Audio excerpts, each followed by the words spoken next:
Ne criez pas, s'il vous plaît. C'était la veille de Noël. Lyon brillait sous les guirlandes, et moi, j'étais simplement entré dans une supérette acheter du lait et du pain. Un geste banal, une course de dernière minute. Le caissier a levé la tête, et mon cœur s'est arrêté. Ce visage, ces yeux, cette cicatrice fine au-dessus du sourcil gauche, Sébastien, mon mari, mort depuis 12 ans, enterré au cimetière de la Croix-Rousse, pleuré, porté en terre par nos fils. Il était là, devant moi, vivant. Nos regards se sont croisés. J'ai senti mes jambes trembler. Ma bouche s'est ouverte. J'allais hurler, pleurer, m'effondrer. Mais il a posé un doigt sur ses lèvres. Ne criez pas, s'il vous plaît. Sa voix, mon Dieu, sa voix, basse, cassée, suppliante. Il a glissé un papier plié dans mon sac de course. Ses mains tremblaient autant que les miennes. Lisez-le plus tard, pas ici. Puis il a baissé les yeux, comme s'il n'existait plus. Derrière moi, quelqu'un s'est impatienté. J'ai payé, je ne sais même pas comment. Mes doigts ont sorti les pièces. Mes pieds ont marché jusqu'à la sortie. Dehors, le froid m'a giflé. J'ai respiré. 1 fois, 2 fois. J'ai ouvert le papier. 5 lignes. Son écriture. L'homme enterré n'était pas moi. J'ai dû disparaître pour te protéger. Il voulait te nous effacer tous les deux. Je me suis appuyé contre un mur. Les lumières de Noël dansaient autour de moi, floues, irréelles. Pendant 12 ans, j'avais porté son deuil.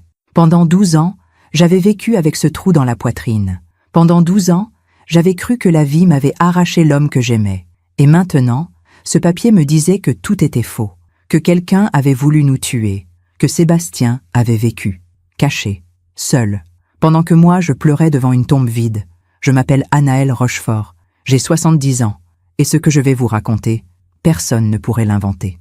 Parce que ce soir-là, sous les lumières de Noël, j'ai compris une chose. On peut enterrer un homme, mais on ne peut pas enterrer la vérité. Vous savez, parfois, on croit connaître toute l'histoire de notre vie. Et puis un jour, un simple regard nous montre qu'on ne savait rien. Avez-vous déjà vécu un moment où tout ce que vous pensiez vrai s'est effondré? Racontez-moi votre histoire dans les commentaires. J'aimerais vous lire. Je suis rentrée chez moi comme une automate. J'ai posé les courses sur la table de la cuisine. Le lait, le pain, des gestes que j'avais faits 1000 fois. Mais ce soir-là, mes mains ne m'appartenaient plus. Le papier était dans ma poche. Je le sentais brûler contre ma cuisse, comme une braise. Je me suis assise. J'ai regardé par la fenêtre. Les lumières de Lyon scintillaient dans la nuit froide. Et soudain, tout est remonté. Les souvenirs que j'avais enfermés pendant 12 ans. J'avais rencontré Sébastien en 1978. J'avais 26 ans. Lui, 32. C'était un samedi après-midi, au marché de la Croix-Rousse. Je cherchais des tomates pour ma mère. Il vendait des livres anciens sur un stand improvisé, des éditions rares, des couvertures abîmées, des pages jaunies par le temps. Il m'a souri, un sourire simple, sans calcul. « Vous aimez les livres, mademoiselle ?» Je ne sais pas pourquoi, mais j'ai dit oui, alors que je n'avais jamais lu grand-chose à l'époque. Mais ce sourire, il avait quelque chose de lumineux, quelque chose qui disait « Avec moi, tu seras en sécurité ». 3 mois plus tard, nous étions mariés. Ma mère m'avait dit « Anaëlle, tu es sûre ? Tu le connais à peine. » Mais moi, je savais. On peut connaître quelqu'un toute sa vie et ne jamais le comprendre. Ou croiser un regard et savoir qu'on vient de trouver sa place dans le monde. Avec Sébastien, c'était la 2e option. Nous avons vécu dans un petit appartement du 6e arrondissement. 2 pièces, une cuisine étroite, un balcon où poussaient des géraniums rouges que je soignais chaque matin.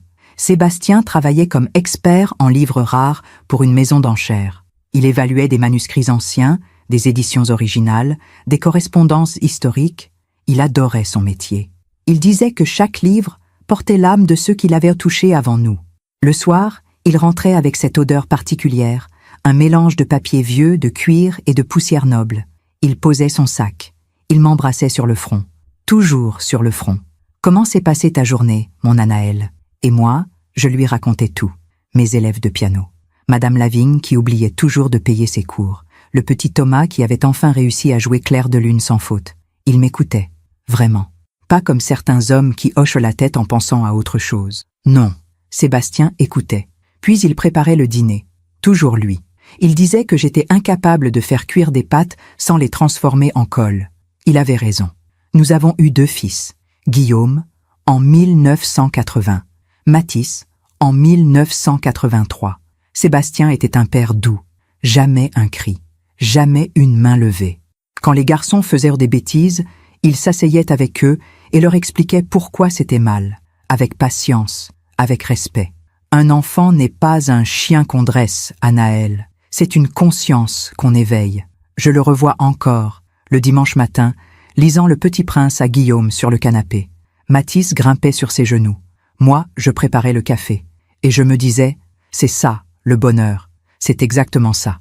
On ne le sait pas sur le moment. On croit que c'est normal. Qu'il y aura toujours d'autres dimanches matins, d'autres cafés, d'autres histoires lues à voix basse. Mais il n'y a jamais toujours. Les années ont passé. Les garçons ont grandi. Guillaume est devenu ingénieur. Mathis, architecte. Ils ont quitté la maison. C'est l'ordre des choses. Et Sébastien et moi, nous sommes retrouvés seuls, comme au début. Mais cette fois, nous avions 50 ans de vie derrière nous. 50 ans de regards complices, de silence partagé, de matins où l'on n'a pas besoin de parler pour se comprendre. Il prenait sa retraite l'année suivante. Nous avions des projets. Voyager, revoir la Provence, passer 1 mois en Italie. On aura enfin du temps pour nous, mon Anaël. Oui, du temps. Mais le temps, on ne l'a jamais vraiment. On croit qu'on l'a. Et puis un matin, il disparaît. C'était en février 2013, un mardi. Sébastien est parti travailler comme d'habitude. Il m'a embrassé sur le front. Il a pris son sac de cuir brun, celui que je lui avais offert pour ses 50 ans. Il a dit « À ce soir, ma belle ». La porte s'est refermée. C'est la dernière fois que je l'ai vu vivant. Enfin, c'est ce que je croyais. À 18h, on a sonné à ma porte. 2 policiers. Un homme, une femme, visage grave. Madame Rochefort ? Oui, il s'agit de votre mari, Sébastien Rochefort. Mon cœur a plongé. Je savais.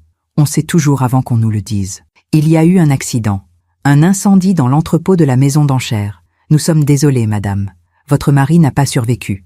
J'ai entendu les mots, mais ils ne sont pas entrés. Pas tout de suite. C'est comme si mon cerveau refusait de les laisser entrer. Comme une porte qu'on tient fermée de toutes ses forces, parce qu'on sait que derrière, il y a le vide. Non, c'est tout ce que j'ai dit. Non. Mais la femme policier a posé sa main sur mon bras. Et dans ses yeux, j'ai vu la vérité. Sébastien était mort. On m'a demandé de venir identifier le corps. Ils m'ont dit que l'incendie avait été violent, que le corps était très abîmé, qu'il valait mieux que je me souvienne de lui comme il était. Mais j'ai insisté. J'avais besoin de le voir. J'avais besoin de savoir. Ils m'ont emmené à la morgue. On m'a montré un corps, brûlé, méconnaissable, mais il portait l'alliance de Sébastien, son alliance en or blanc, celle que je lui avais passée au doigt il y avait 35 ans. « C'est lui ?» a demandé le médecin légiste. J'ai regardé cette main, cette alliance. Oui, c'est lui. J'ai signé les papiers. J'ai organisé les funérailles. J'ai choisi le cercueil, les fleurs, la musique. Guillaume et Mathis sont venus. Ils ont porté leur père en terre. Nous avons pleuré ensemble, devant une tombe froide, sous un ciel gris de février. Et pendant 12 ans, j'ai vécu avec ce poids. Le poids d'une vie qui s'arrête net. Le poids d'un amour qui n'a jamais pu dire au revoir. Mais ce soir, assise dans ma cuisine, avec ce papier dans ma poche, je comprenais quelque chose d'atroce. Ce n'était pas lui, dans ce cercueil. Sébastien avait vécu, pendant 12 ans, pendant que je pleurais devant une tombe vide, pendant que je parlais à un mort qui respirait quelque part dans Lyon, pendant que je me réveillais la nuit en serrant son oreiller, en cherchant son odeur qui s'effaçait peu à peu. Il était vivant, et il ne m'avait rien dit. J'ai sorti le papier de ma poche, je l'ai relu, encore et encore. J'ai dû disparaître pour te protéger. Il voulait nous effacer tous les deux, pour me protéger. Mais me protéger de quoi? De qui? Et pourquoi, mon Dieu, pourquoi m'avait-il laissé croire qu'il était mort? Pourquoi m'avait-il abandonné dans ce chagrin sans fond pendant 12 années entières? Je me suis levée, j'ai ouvert le tiroir du buffet. Tout au fond, enveloppé dans un mouchoir en soie, il y avait une chose que je n'avais plus touchée depuis l'enterrement. La gourmette en argent de Sébastien, celle qu'il portait toujours, celle que les policiers m'avaient rendue après l'incendie. Ils avaient dit qu'ils l'avaient retrouvée dans les décombres. Je l'ai prise dans ma main, froide, lourde. Au dos, il y avait notre date de mariage gravée, 12 mai 1978. Je l'ai serrée contre mon cœur, et j'ai pleuré. Pas de chagrin, pas de joie, mais de confusion, de rage, de peur. Parce que si Sébastien avait menti, si tout ce que j'avais vécu pendant 12 ans était un mensonge, alors qui était l'homme que j'avais aimé? Et qui étaient ces eux qui voulaient nous effacer? Vous savez, il y a des objets qui portent toute une vie. Une alliance, une photo, un parfum. Moi, c'était cette gourmette. Pendant des années, elle a été tout ce qui me restait de lui. Et vous? Y a-t-il un objet qui vous rappelle quelqu'un que vous avez perdu?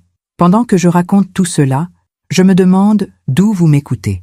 Écrivez le nom de votre ville en commentaire. Cette nuit-là, je n'ai pas dormi. Je suis restée assise dans le salon, la gourmette de Sébastien posée sur mes genoux, le papier froissé entre mes doigts. Les questions tournaient dans ma tête comme un manège fou. Pourquoi avait-il disparu? Qui voulait nous tuer? Pourquoi ne m'avait-il rien dit? Mais surtout, une question revenait sans cesse, lancinante. Avais-je raté quelque chose? Y avait-il eu des signes? Des fissures? Des indices que j'avais ignorés parce que j'étais trop heureuse, trop confiante, trop aveugle? Alors j'ai fait ce que je n'avais jamais osé faire pendant ces 12 années de deuil. J'ai rouvert les souvenirs, pas les beaux. Pas ceux que l'on garde précieusement dans des albums photos. Non, les autres. Ceux qu'on enferme au fond de soi parce qu'ils font mal, parce qu'ils dérangent. Les petites fissures que l'on refuse de voir quand on est en plein bonheur. Cela avait commencé environ 1 an avant sa mort, début 2012. Sébastien était devenu différent, pas brutalement, pas de façon évidente. C'était subtil, comme une mélodie qui change imperceptiblement de tonalité. Il rentrait plus tard le soir. Il disait que la maison d'enchères préparait une vente exceptionnelle, une collection privée, des manuscrits rares du XVIIIe siècle, des lettres de Voltaire, de Rousseau, des pièces historiques majeures. C'est énorme, Anaël. On parle de plusieurs millions d'euros. Tout le monde veut cette collection. Je l'écoutais, je hochais la tête, je lui servais son dîner réchauffé. Mais quelque chose avait changé dans ses yeux. Une ombre, une inquiétude. « Tu vas bien, mon amour ?» lui demandai-je. « Oui, oui, juste fatigué. C'est beaucoup de pression. » Et il souriait, mais ce n'était plus le même sourire, plus celui qui disait avec moi « Tu seras en sécurité ». C'était un sourire creux. Puis il y a eu le téléphone. Sébastien avait toujours eu un téléphone portable simple, un vieux modèle. Il disait qu'il n'avait pas besoin de plus. Mais en mars 2012, il est rentré avec un nouveau téléphone, un smartphone, noir, élégant. La maison d'enchères nous l'a fourni pour les communications avec les clients internationaux. D'accord, logique.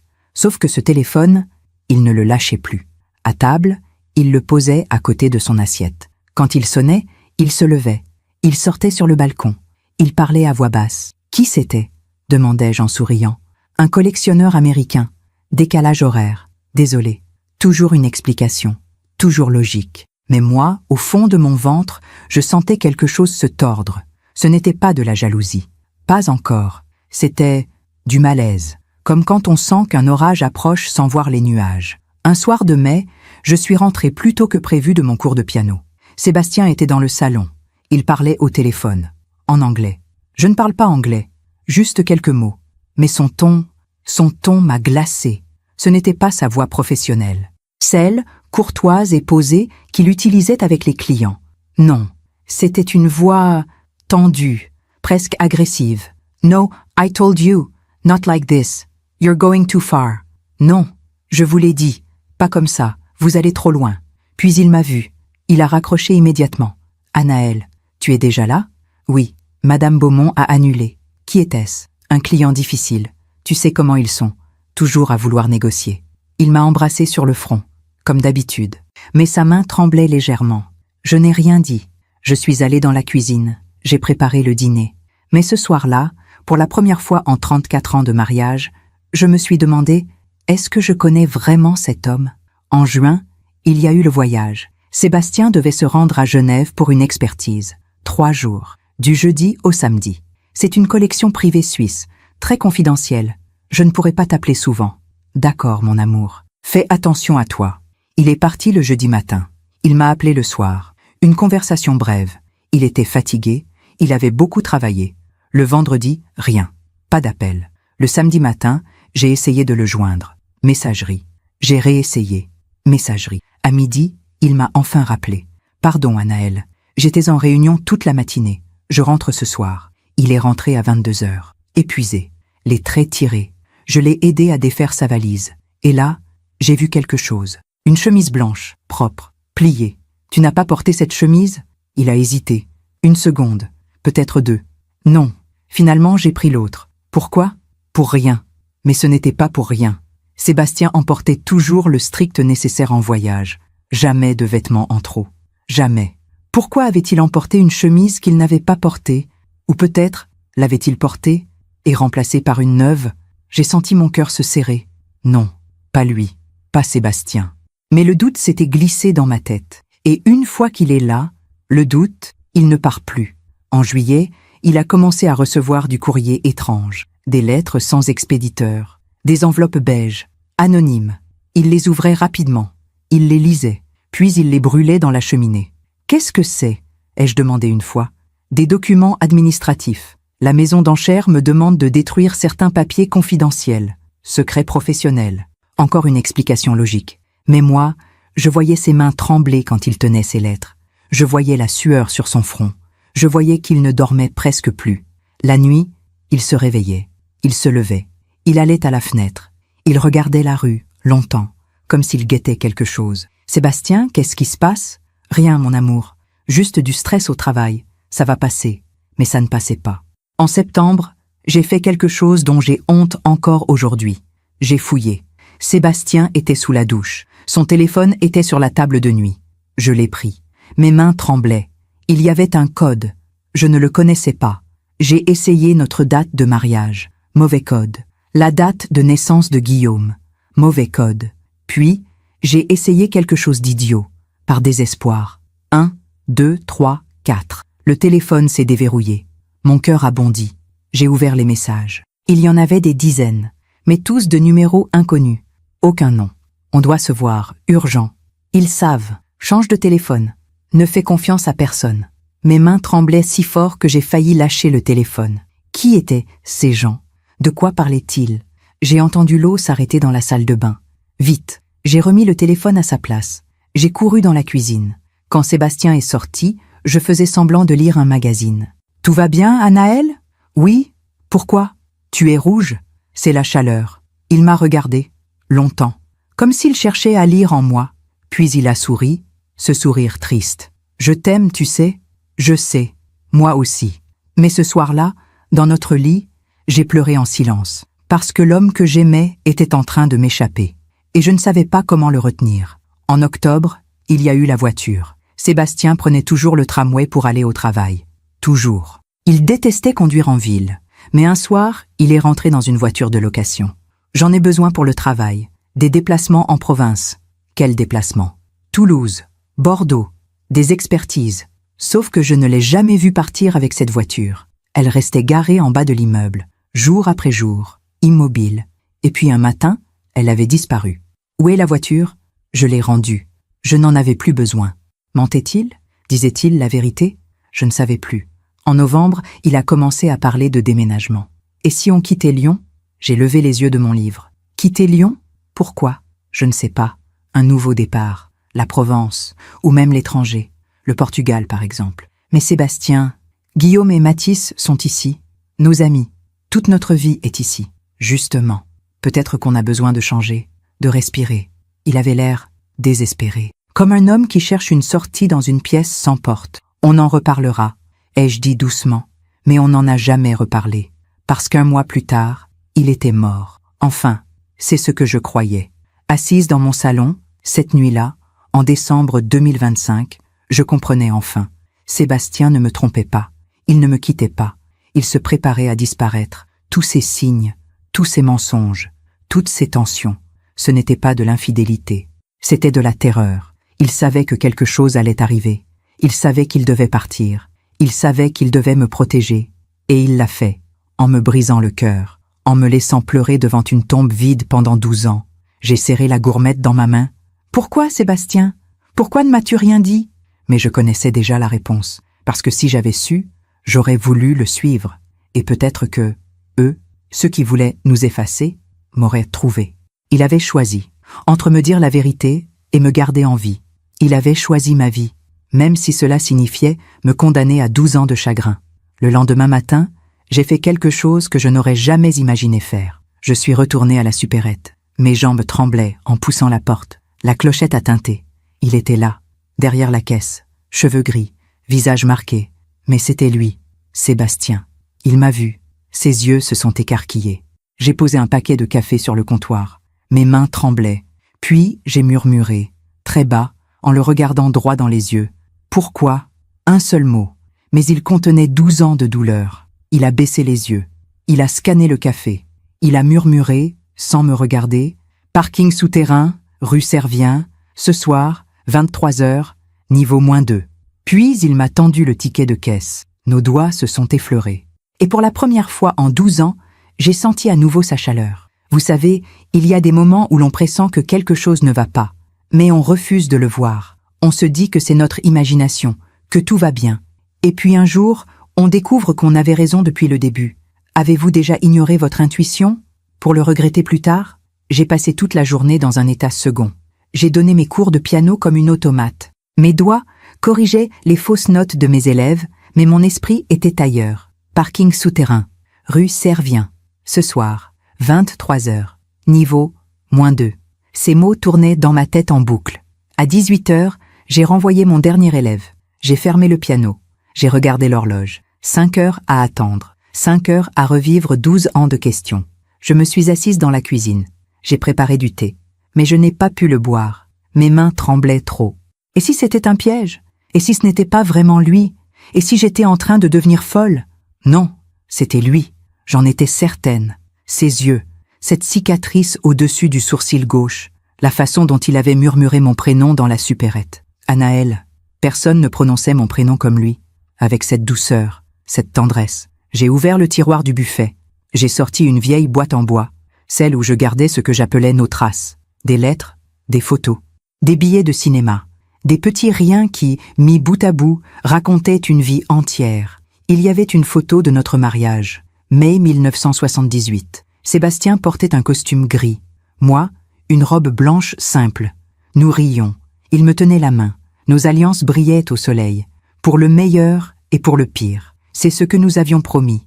Mais on ne nous avait pas dit que le pire pouvait ressembler à ça, à un homme qui disparaît pour vous protéger.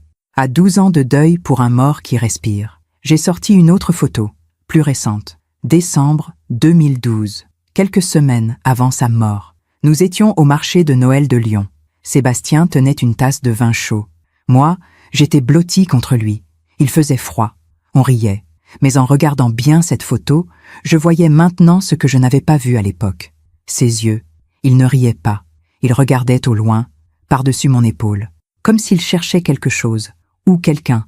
Il savait déjà. À ce moment-là, il savait qu'il allait disparaître, que c'était peut-être notre dernier Noël ensemble. Et il ne m'avait rien dit. Il avait continué à sourire, à m'embrasser, à faire semblant que tout allait bien, pour me protéger, ou pour ne pas m'inquiéter, ou peut-être pour ne pas me forcer à choisir entre lui et ma sécurité. J'ai remis les photos dans la boîte, j'ai fermé les yeux, et j'ai repensé aux derniers jours avant l'incendie, les tout derniers jours, ceux que j'avais essayé d'oublier pendant 12 ans, parce qu'ils faisaient trop mal. Février 2013, une semaine avant l'incendie. Sébastien était rentré du travail plus tôt que d'habitude. 15 heures. Il n'était jamais rentré à 15 heures. « Qu'est-ce qui se passe? Tu es malade ?»« Non, j'avais juste envie de te voir. » Il m'avait prise dans ses bras. Fort, trop fort. Comme quelqu'un qui étreint une personne pour la dernière fois. « Je t'aime, Anaël. Moi aussi, mon amour. Mais tu me fais peur. Qu'est-ce qui ne va pas? » « Rien. Tout va bien. Je voulais juste être avec toi. » Nous nous étions assis sur le canapé. Il avait posé sa tête sur mes genoux. Je lui caressais les cheveux. Et il avait pleuré. Pas beaucoup, juste quelques larmes. Silencieuses. « Sébastien, pardon. Je suis fatiguée. C'est juste la fatigue. » Mais ce n'était pas la fatigue. C'était l'adieu. 3 jours avant l'incendie. Il avait insisté pour que nous dînions dans notre restaurant préféré. Le Bouchon des Filles, dans le Vieux Lyon. Nous y allions toujours, pour nos anniversaires. Mais ce n'était pas un anniversaire. C'était un mardi ordinaire de février. Pourquoi ce soir? Parce que j'en ai envie. Parce que je t'aime. Parce qu'on ne prend plus assez de temps pour nous. Nous avions dîné. Il avait commandé mes plats préférés. Il m'avait fait rire. Il m'avait regardé comme au premier jour. Et à la fin du repas, il avait pris ma main sur la table. Quoi qu'il arrive, Anaël, sache que tu as été la plus belle chose de ma vie. Quoi qu'il arrive, qu'est-ce que tu veux dire? Rien. Juste, je voulais te le dire. J'aurais dû insister. J'aurais dû exiger des réponses. Mais j'avais peur. Peur de ce qu'il allait me dire. Peur de découvrir qu'il était malade. Ou qu'il ne m'aimait plus. Ou qu'il avait un secret qui allait tout détruire. Alors j'avais souri. J'avais serré sa main. Toi aussi? Tu es la plus belle chose de ma vie. Et j'avais enterré mes questions, parce que c'est plus facile de ne pas savoir. C'est plus facile de faire semblant que tout va bien, même quand on sent que tout s'effondre. La veille de l'incendie, Sébastien était rentré tard, 22 heures. Il avait l'air épuisé, mais aussi soulagé, comme si une décision avait été prise. « Tout va bien au travail ?» ?»« Oui, tout va bien. » Il m'avait embrassé sur le front, comme toujours. Puis il était allé prendre une douche. J'étais dans la cuisine quand j'avais entendu son téléphone vibrer sur la table. Un message. Je m'étais approché, par réflexe, sans réfléchir. L'écran s'était allumé. « C'est fait. Demain, sois prêt. » Mon sang s'était glacé. « C'est fait. Demain, sois prêt. » Prêt pour quoi? J'avais entendu l'eau s'arrêter. Vite, j'avais reposé le téléphone. Quand Sébastien était sorti de la salle de bain, j'avais fait semblant de lire. « Tu viens te coucher ?»« Oui, j'arrive. » Cette nuit-là, je ne m'étais pas endormie tout de suite. J'avais regardé Sébastien dormir, ou faire semblant de dormir. Sa respiration était trop régulière, trop contrôlée. Il ne dormait pas. Il attendait. Mais j'attendais quoi? Je ne le savais pas. Et j'avais trop peur pour demander. Le jour de l'incendie. Le matin, Sébastien s'était levé avant moi. Il avait préparé le café. Il m'avait apporté une tasse au lit. « Tiens, ma belle. » Il m'avait regardé longtemps, avec une intensité étrange. « Quoi? Rien? Tu es belle? À 6 heures du matin? Tu te moques de moi? »« Non, je suis sérieux. » Il s'était penché. Il m'avait embrassé sur le front, puis sur les lèvres, un baiser long, doux, désespéré. « Je t'aime, Anaël. Ne l'oublie jamais. Je t'aime aussi. Mais tu me fais peur avec tes déclarations ce matin. Pardon. C'est juste que je réalise à quel point j'ai de la chance de t'avoir. » Il avait pris son sac. Il était parti. À la porte, il s'était retourné. « Anaël? Oui, prends soin de toi. Toi aussi, mon amour. À ce soir. À ce soir. » Mais il n'y avait pas eu de ce soir. Assise dans ma cuisine, 12 ans plus tard, je comprenais enfin. Il savait. Ce matin-là, il savait que c'était la dernière fois. Il savait qu'à 18 heures, des policiers viendraient frapper à ma porte pour m'annoncer sa mort. Il savait que je pleurerais, que je souffrirais, que je porterais son deuil pendant des années. Et il l'avait quand même fait, parce que c'était le seul moyen de me garder en vie. Mais pourquoi? Pourquoi quelqu'un voulait-il nous tuer? Qu'avait fait Sébastien? Qu'avait-il vu? Qu'avait-il découvert? Et qui étaient eux? Des criminels, des clients dangereux, des gens liés à la maison d'enchères? J'avais passé 12 ans à pleurer un mort, mais peut-être que j'aurais dû passer ces 12 ans à chercher des réponses. À 22 heures, je me suis habillée. Un manteau sombre, une écharpe, des chaussures confortables. J'ai pris mon sac, mes clés, mon téléphone et la gourmette de Sébastien. Je l'ai glissée dans ma poche, comme un talisman. Puis je suis sortie. Les rues de Lyon étaient désertes, froides. La veille de Noël, les gens étaient chez eux, avec leur famille. Moi, j'allais retrouver un fantôme. J'ai marché jusqu'à la rue Servien, 15 minutes à pied. Mes jambes tremblaient. Le parking souterrain était là, une bouche noire dans le béton. J'ai descendu la rampe, niveau -1, niveau -2, l'odeur d'essence et de ciment humide. Les néons blafards, le silence épais. Il y avait quelques voitures garées, mais personne. J'ai regardé ma montre, 23 heures pile. Et puis, je l'ai vu. Il était là, debout près d'un pilier, mains dans les poches, capuche sur la tête. Mais je l'aurais reconnu entre mille. Sébastien. Nous nous sommes regardés, longtemps, à 5 mètres l'un de l'autre, comme deux étrangers, ou comme deux personnes qui s'étaient aimées toute leur vie et qui ne savaient plus comment se parler. Puis il a fait un pas vers moi. Anaël, sa voix, mon Dieu, sa voix, cassée, vieillie, mais c'était la sienne. Pourquoi? C'est tout ce que j'ai pu dire, un seul mot, mais il contenait tout. Pourquoi m'as-tu abandonné? Pourquoi m'as-tu menti? Pourquoi m'as-tu laissé pleurer pendant 12 ans devant une tombe vide? Il a baissé les yeux. Parce que c'était le seul moyen de te garder en vie. Me garder en vie? Mais de quoi tu parles? Qui voulait me tuer? Qui voulait nous tuer? Il a relevé la tête. Ses yeux étaient pleins de larmes. Des gens dangereux. Des gens très puissants. J'ai découvert quelque chose que je n'aurais jamais dû découvrir. Et ils ont décidé de m'effacer. Quoi? Qu'est-ce que tu as découvert? Il a secoué la tête. Je ne peux pas te le dire. Moins tu en sais, mieux tu te portes. Non. J'ai fait un pas vers lui. Ma voix tremblait de rage. Non, tu ne peux pas me faire ça. Tu ne peux pas réapparaître après 12 ans et refuser de m'expliquer. Tu me dois la vérité. Anaël, j'ai pleuré devant ta tombe pendant 12 ans, Sébastien. 12 ans. J'ai cru que tu étais mort. J'ai cru que je ne te reverrais jamais. J'ai vécu dans un trou noir, sans fond. Ma voix s'est brisée. Et pendant tout ce temps, tu étais là, à Lyon, vivant, à quelques kilomètres de moi. Les larmes coulaient sur mes joues. Je ne pouvais plus les retenir. Comment as-tu pu me faire ça? Il a fait un pas vers moi. Il a tendu la main, comme s'il voulait me toucher. Mais il s'est arrêté. Parce que si tu avais su, tu aurais voulu venir avec moi. Évidemment que j'aurais voulu venir avec toi. Et tu serais morte. Sa voix était dure, tranchante. Il me surveillait, il surveillait tout. Si tu avais disparu avec moi, il t'aurait retrouvé. Et il t'aurait tué. Alors tu as préféré me laisser croire que tu étais mort? Oui. Le silence est tombé entre nous. Lourd, douloureux. Et maintenant? Ai-je demandé. Maintenant que je sais, qu'est-ce qui se passe? Il a hésité. Maintenant, je dois repartir. Disparaître à nouveau. Ils ne doivent pas savoir que tu m'as vu. Que tu sais. Non, Anaël. Non, tu ne vas pas repartir. Pas cette fois. Pas sans m'expliquer.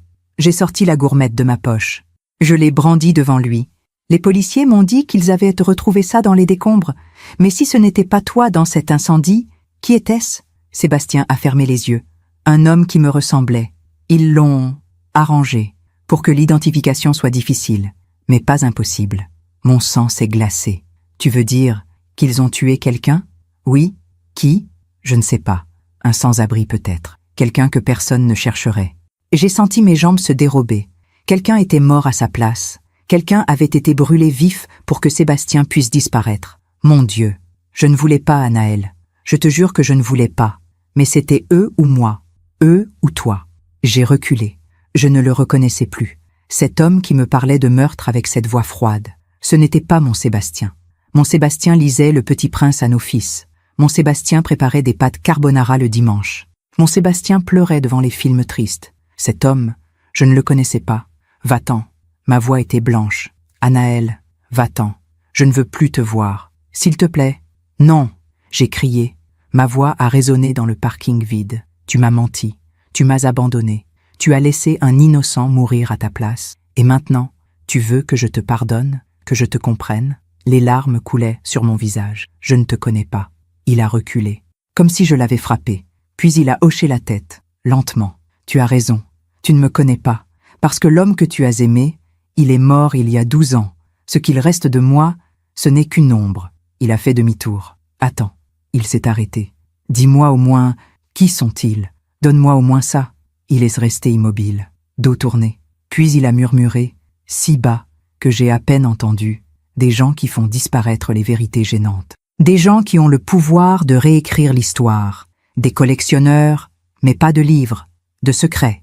Et il est parti. J'ai entendu ses pas résonner dans le parking, puis plus rien. Je suis resté seul, dans ce parking froid, sous les néons blafards, avec la gourmette de Sébastien dans ma main, et une vérité qui me brûlait le cœur. Mon mari n'était pas mort, mais l'homme que j'avais aimé, lui, avait disparu pour toujours. Vous savez, il y a des moments où l'on découvre que la personne qu'on aimait n'était pas celle qu'on croyait. Et ça fait plus mal que tout. Qu'auriez-vous fait à ma place? L'auriez-vous pardonné? Ou l'auriez-vous chassé de votre vie pour toujours? Je me demande encore si j'ai fait le bon choix. Je suis rentré chez moi à minuit passé. Mes jambes tremblaient encore. Mes mains étaient glacées. J'ai fermé la porte. Je me suis adossé contre elle. Et j'ai pleuré. Pas de chagrin. Pas de soulagement. De rage. Une rage sourde, profonde, qui montait du fond de mon ventre. 12 ans. 12 ans de ma vie volée. 12 ans à pleurer un mort qui buvait du café à 3 rues de chez moi. 12 ans à parler à une tombe vide. Je me suis traîné jusqu'à la cuisine. J'ai ouvert le placard. J'ai sorti une bouteille d'Armagnac, celle que Sébastien gardait pour les grandes occasions. Elle était là depuis 13 ans, intacte. J'ai versé un verre, puis un deuxième. Je ne bois jamais. Mais ce soir-là, j'avais besoin d'oublier. D'oublier ses yeux fatigués, sa voix cassée, ses mots terribles. Un sans-abri peut-être, quelqu'un que personne ne chercherait. Quelqu'un était mort à sa place, brûlé vif, pour que mon mari puisse disparaître et continuer à vivre. Comment avais-je pu aimer un homme capable de ça? J'ai posé le verre, j'ai fermé les yeux, et soudain, une pensée m'a traversé. Si Sébastien avait menti sur sa mort, sur quoi d'autre avait-il menti? Sur son travail? Sur ses voyages? Sur nous? Je me suis levé, j'ai marché jusqu'à notre chambre. Non, ma chambre. Il n'y avait plus de nôtre depuis 12 ans. J'ai ouvert l'armoire. Ses vêtements étaient encore là. Je n'avais jamais eu le courage de les jeter. Ses chemises, ses pulls, ses costumes. Il sentait encore un peu lui. Enfin, il sentait ce que je croyais être lui. Mais qui était-il vraiment? J'ai fouillé les poches, une par une. Rien. J'ai soulevé les pulls. Rien. J'ai vidé les tiroirs. Rien. Puis je me suis arrêté devant le placard du haut, celui où nous rangions les valises et les cartons. Il y avait une vieille boîte en carton, fermée avec du ruban adhésif jauni. Je ne l'avais jamais ouverte. Sébastien m'avait dit que c'était des vieux documents administratifs, des factures, des papiers sans importance. Un jour, je les trierai. Mais pas maintenant. Ce jour n'était jamais venu. J'ai pris la boîte, je l'ai posée sur le lit, j'ai arraché le ruban et j'ai ouvert. Des papiers, effectivement, mais pas des factures, des dossiers, des photocopies de documents anciens, des lettres, des inventaires, des certificats d'authenticité. Tout était en français. Certains textes étaient manuscrits, à l'encre noire, avec une calligraphie élégante. Je ne comprenais pas tout, mais je voyais des noms, des dates, des lieux. Paris, 1943. Saisie, œuvre d'art, famille juive. Mon sang s'est glacé. J'ai continué à lire. Des listes, des inventaires de biens confisqués pendant la Seconde Guerre mondiale, des tableaux, des sculptures, des livres rares, des manuscrits, des bijoux, tout ce qui avait été volé aux familles juives déportées. Et en bas de certains documents, il y avait des annotations manuscrites, récentes, collection Berger, revendu, 1998, acheteur, Fondation Clermont-Monde, manuscrit Lévy, revendu, 2005, acheteur, musée privé, Genève, tableau famille Rosen, revendu 2011, acheteur anonyme. Je me suis assise sur le lit, les papiers tremblaient entre mes mains. Mon Dieu, Sébastien avait découvert quelque chose. Il avait découvert que des œuvres volées pendant la guerre étaient encore en circulation, qu'elles étaient vendues, revendues, blanchies. Par qui? Par la maison d'enchères? Par des collectionneurs privés? Par des institutions respectables? J'ai continué à fouiller dans la boîte. Il y avait une chemise plastique. À l'intérieur, des photos de tableaux, de manuscrits, de bijoux, et au dos de chaque photo, une annotation. Tableau Monet, famille Goldstein, confisqué 1942, actuellement chez collectionneur privé Lyon. Manuscrit Proust, famille Dreyfus, confisqué 1943, actuellement Fondation Clermont-Monde, Lyon. Ici, à Lyon. Ces œuvres étaient ici, dans ma ville, dans des maisons bourgeoises, dans des fondations culturelles, dans des musées privés. Et personne ne savait, ou pire, tout le monde savait, mais personne ne disait rien. Puis, j'ai trouvé une lettre, une vraie lettre, manuscrite, datée de janvier 2013, un mois avant la mort de Sébastien. L'écriture était nerveuse, pressée. « Sébastien, je t'en supplie, arrête, tu ne te rends pas compte de ce que tu fais. Ces gens ne pardonnent pas, ils ont trop à perdre. Si tu révèles ce que tu sais, ils te détruiront. Ils nous détruiront tous. Pense à Anaël, pense à tes fils. Détruis les documents, oublie tout, vis ta vie. Je t'en prie. Ton ami, Philippe Darmon, le meilleur ami de Sébastien. Ils s'étaient connus à la maison d'enchères. Ils travaillaient ensemble depuis 20 ans. Philippe était venu aux funérailles. Il avait pleuré. Il m'avait serré dans ses bras. Anaël, je suis tellement désolée. Sébastien était comme un frère pour moi, comme un frère, et il savait. Il savait que Sébastien n'était pas mort. Il savait tout. J'ai relu la lettre, encore et encore. Ils ont trop à perdre. Qui étaient-ils? Les collectionneurs? Les institutions? La maison d'enchères elle-même? Et qu'est-ce que Sébastien voulait faire exactement?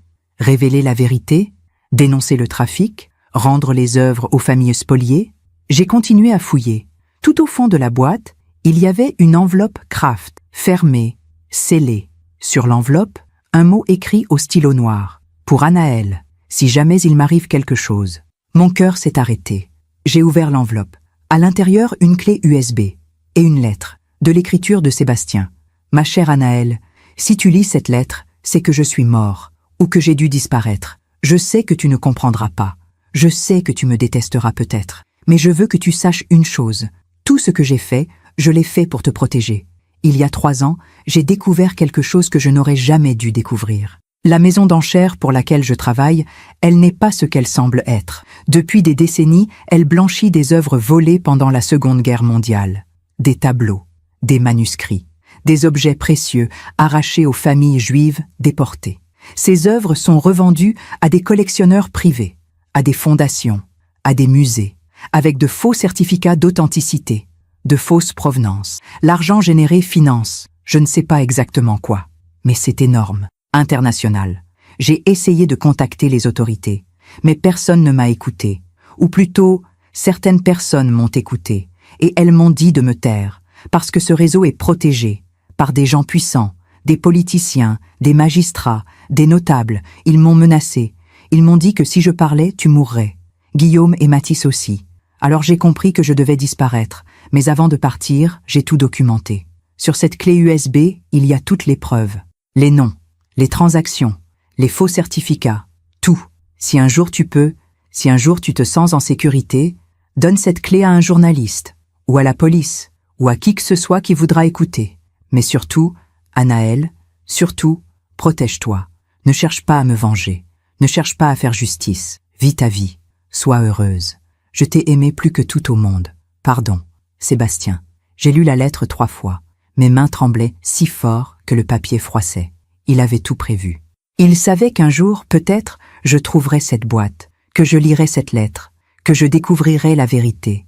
Et il me demandait de vivre ma vie, de ne rien faire, de les laisser gagner. Mais moi, je ne pouvais pas. Pas après ce qu'ils avaient fait. Pas après m'avoir volé 12 ans de ma vie. Pas après avoir tué un innocent pour couvrir leurs crimes. J'ai pris la clé USB. Je l'ai glissée dans ma poche. Puis j'ai tout remis dans la boîte. J'ai refermé le placard. Et j'ai pris une décision. J'allais découvrir qui étaient ces gens. J'allais comprendre ce que Sébastien avait vraiment découvert. Et j'allais faire ce qu'il n'avait pas pu faire. Dire la vérité. Le lendemain matin, je me suis réveillée avec une résolution de fer. J'avais mal dormi. 3 heures, peut-être. Mais peu importait. J'avais un plan. Philippe Darmon. Il savait. Il avait écrit cette lettre à Sébastien. Il l'avait supplié d'arrêter. Il connaissait la vérité. Peut-être même qu'il en faisait partie. Je devais lui parler. Philippe travaillait toujours à la maison d'enchères, maison Valcourt, une institution lyonnaise prestigieuse, installée dans un bel hôtel particulier du 2e arrondissement. Je savais où c'était. J'y étais allée plusieurs fois avec Sébastien pour des vernissages, des ventes aux enchères. J'ai mis un manteau élégant, un foulard, du rouge à lèvres. Je voulais avoir l'air d'une femme respectable. Pas d'une veuve folle qui cherche des fantômes. À 10 heures, j'étais devant la maison Valcourt. Une façade ocre, des fenêtres à carreaux, une porte en bois massif avec une plaque dorée. J'ai poussé la porte. À l'intérieur, tout respirait le luxe discret. Parquet ciré, murs blancs, tableaux encadrés, meubles anciens. Une jeune femme m'a accueilli derrière un bureau. « Bonjour madame, puis-je vous aider ?»« Bonjour. Je souhaiterais voir monsieur Philippe Darmon. Vous avez rendez-vous ?»« Non, mais dites-lui que c'est madame Rochefort, Anaël Rochefort. Il me connaît. » La jeune femme a froncé les sourcils, puis elle a hoché la tête. « Un instant, je vous prie. » Elle a décroché un téléphone. Elle a parlé à voix basse. Puis elle a raccroché et m'a souri. « Monsieur Darmon va vous recevoir. 1er étage, bureau 3. » J'ai monté l'escalier en marbre. Mon cœur battait à tout rompre. Que vais-je lui dire? Comment vais-je aborder le sujet? Je suis arrivé devant le bureau 3. J'ai frappé. « Entrez !» J'ai poussé la porte. Philippe Darmon était assis derrière un grand bureau en acajou. Costume gris, cravate bordeaux, cheveux argentés impeccablement coiffés. Il m'a vu, et pendant une seconde, j'ai vu quelque chose traverser son visage. De la peur. Puis il s'est levé, il a souri, un sourire faux, tendu. « Anaël, quelle surprise. Bonjour Philippe. » Il a contourné le bureau, il m'a fait la bise. 2 joues, poliment. « Assieds-toi, je t'en prie. Comment vas-tu ?» Je me suis assise, lui aussi. Il me regardait, avec cette politesse glacée. « Je vais bien, enfin, aussi bien qu'on peut aller. »« Oui, bien sûr. Cela fait 12 ans maintenant, n'est-ce pas ?»« 12 ans. Oui. » Un silence. Il attendait que je parle, mais je voulais qu'il se trahisse. « Philippe, je voudrais te poser une question. »« Bien sûr. Je t'écoute. » J'ai pris une grande inspiration. « Est-ce que Sébastien t'a parlé de quelque chose avant sa mort ?» Il a hésité, à peine, mais j'ai vu. « De quoi parles-tu ?»« De son travail, de ce qu'il faisait, des dossiers sur lesquels il travaillait. » Philippe a souri, un sourire trop large. « Anaël, nous travaillions sur beaucoup de dossiers, des centaines. Pourquoi cette question ? Parce que j'ai trouvé des documents chez moi, des documents sur des œuvres. Volé. Le sourire de Philippe s'est figé. Je vois. Il s'est levé, il a marché jusqu'à la fenêtre, dos tourné. Écoute, Anaëlle, je comprends que tu sois curieuse, mais ces histoires, c'est du passé, très loin. La guerre est finie depuis 80 ans. Ce n'est pas du passé si ces œuvres sont encore en circulation, si elles sont vendues, blanchies. Il s'est retourné. Son visage avait changé. Plus de sourire, juste une expression dure, froide. Qu'est-ce que tu veux, Anaëlle? La vérité? La vérité? Il a ri. Un rire sans joie. La vérité, c'est que Sébastien était obsédé par cette histoire. Il voyait des complots partout. Il accusait tout le monde. Il a fini par se mettre en danger. Et il en est mort. Voilà la vérité. Il n'est pas mort. Les mots sont sortis avant que je puisse les retenir. Philippe a pâli. Quoi? Il n'est pas mort. Je l'ai vu. Il y a 2 jours. Le silence était assourdissant. Philippe me regardait, fixement, comme s'il essayait de savoir si je mentais. Puis il a dit, très lentement, « Tu es fatiguée, Anaëlle. Le chagrin peut faire voir des choses. Je ne suis pas folle. Je n'ai pas dit ça. Mais, écoute-moi bien. » Il s'est approché. Il s'est penché vers moi. Sa voix était basse, menaçante. « Si tu tiens à ta vie, si tu tiens à tes fils, oublie ce que tu as vu. Oublie ces documents. Oublie tout. » Je me suis levée. Ma voix tremblait. Tu savais, depuis le début, tu savais qu'il n'était pas mort. Philippe n'a rien dit. Tu es l'un d'entre eux. Sors de mon bureau. Non. Dis-moi la vérité. Qui sont-ils? Qui protège ce réseau? Sors. Il avait crié. Sa voix résonnait dans la pièce. J'ai reculé. J'avais peur, vraiment peur. Mais je ne pouvais pas partir comme ça. Un jour, Philippe, tout le monde saura. Non, personne ne saura. Parce que personne ne veut savoir. Il a ouvert la porte. Il a attendu que je sorte. Je suis passée devant lui. Puis je me suis retournée. Sébastien te considérait comme un frère. Et je l'ai supplié d'arrêter. Mais il ne m'a pas écouté. Alors oui, j'ai choisi. J'ai choisi ma famille, ma vie, plutôt que ses principes. Il a refermé la porte. Je suis sortie de la maison Valcourt en tremblant. Philippe faisait partie du réseau. Peut-être même qu'il le dirigeait. Et il m'avait menacée. Clairement, froidement. Si tu tiens à ta vie, si tu tiens à tes fils. Je devais protéger Guillaume et Mathis, mais je devais aussi finir ce que Sébastien avait commencé. En rentrant chez moi, j'ai trouvé quelque chose glissé sous ma porte. Une enveloppe blanche, sans nom, sans timbre. Je l'ai ouverte. À l'intérieur, une photo de moi, prise ce matin, devant la maison Valcourt. Et au dos, un message manuscrit. Arrêtez, ou vous finirez comme lui. Vous savez, il y a des moments où l'on découvre que les gens en qui on avait confiance sont les pires ennemis. Ceux qui sourient en vous poignardant dans le dos. Avez-vous déjà été trahi par quelqu'un que vous considériez comme un ami? J'ai passé la nuit assise dans mon salon, les lumières éteintes, à regarder la rue par la fenêtre. La photo était posée sur la table, face visible. Moi, devant la maison Valcourt, prise ce matin même. Il me surveillait. Depuis quand? Depuis que j'avais vu Sébastien dans la supérette? Ou depuis plus longtemps encore? Peut-être qu'il m'avait toujours surveillé, pendant ces 12 années, pour s'assurer que je ne savais rien, que je restais sage, que je pleurais tranquillement devant ma tombe vide. À 3 heures du matin, j'ai appelé Guillaume, mon fils aîné, 45 ans, ingénieur, marié, 2 enfants. Il a décroché à la 5e sonnerie, voix ensommeillée. « Maman, qu'est-ce qui se passe? Guillaume, il faut que je te parle. Maintenant? Il est 3 heures du matin. Oui, maintenant. » Un silence, puis « Tu vas bien? Tu n'es pas malade? » Non, je vais bien. Enfin, non, mais ce n'est pas ça. Maman, tu me fais peur. Je sais. Pardon, mais écoute-moi. Est-ce que tu te souviens de quelque chose d'étrange, avant la mort de ton père? Silence. Pourquoi tu me poses cette question? Réponds-moi, s'il te plaît. Guillaume a soupiré. Maman, ça fait 12 ans. Pourquoi tu reviens là-dessus maintenant? Parce que j'ai découvert des choses importantes, et j'ai besoin de savoir si tu as remarqué quelque chose. Un long silence. Puis Guillaume a dit, d'une voix hésitante, « Oui. » Mon cœur a bondi. « Quoi? Qu'est-ce que tu as remarqué? » Quelques semaines avant l'accident, papa m'a appelé, tard le soir. Il avait l'air bizarre, tendu. Qu'est-ce qu'il t'a dit? Il m'a demandé si j'avais des problèmes, si quelqu'un m'avait contacté, si quelqu'un me surveillait. Et alors, je lui ai dit que non, que tout allait bien. Je lui ai demandé pourquoi il me posait ces questions. Mais il a changé de sujet. Il m'a dit qu'il m'aimait, que j'étais un bon fils, que j'étais son plus grand succès. La voix de Guillaume s'est brisée. Je me suis dit qu'il était fatigué. que c'était le stress du travail. Mais maintenant que tu en parles, j'ai l'impression qu'il me disait au revoir. J'ai fermé les yeux. Les larmes coulaient. Merci, Guillaume. Maman, qu'est-ce qui se passe? Je ne peux pas t'expliquer maintenant, mais promets-moi quelque chose. Quoi? Fais attention à toi, à Claire, aux enfants. Si quelqu'un te contacte, si quelqu'un te pose des questions sur moi ou sur ton père, ne réponds pas et appelle-moi immédiatement. Maman, tu me fais vraiment peur là.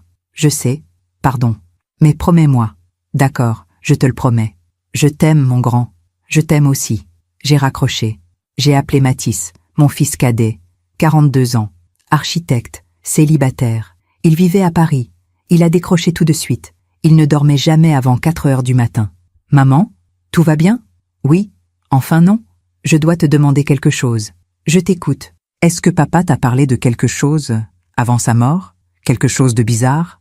Mathis a hésité. Pourquoi tu me demandes ça? S'il te plaît, réponds-moi. Oui, il m'a parlé. Mon cœur s'est serré. De quoi?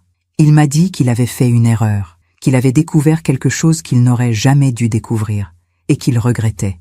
Il t'a dit quoi exactement? Il m'a dit, Mathis, si jamais il m'arrive quelque chose, prends soin de ta mère, ne la laisse jamais seule, et surtout, ne cherche jamais à savoir ce qui s'est passé. Vis ta vie, sois heureux.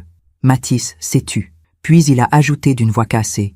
Je ne l'ai jamais dit à personne, parce que j'avais peur que ça veuille dire qu'il voulait, tu sais, se suicider. Non, ce n'était pas ça. Alors c'était quoi? Je ne peux pas t'expliquer maintenant, mais Mathis, fais attention à toi. Maman, qu'est-ce qui se passe? Je te le dirai bientôt. Promis. J'ai raccroché avant qu'il ne pose plus de questions. Sébastien avait prévenu nos fils. Il leur avait dit au revoir, à sa façon, sans leur expliquer, sans les impliquer, pour les protéger, comme il m'avait protégé, en me laissant dans le mensonge. Le lendemain matin, j'ai pris une décision. Je devais voir ce qu'il y avait sur la clé USB, mais je ne pouvais pas le faire chez moi, pas si j'étais surveillée. Je devais aller ailleurs, un lieu public, anonyme. À 10 heures, je suis sortie de chez moi. J'ai pris le tramway, puis le métro. J'ai changé 3 fois de ligne, pour semer d'éventuels suiveurs. Je suis descendue à Bellecour. J'ai marché jusqu'à une petite bibliothèque municipale, celle du 5e arrondissement. Personne ne me connaissait là-bas.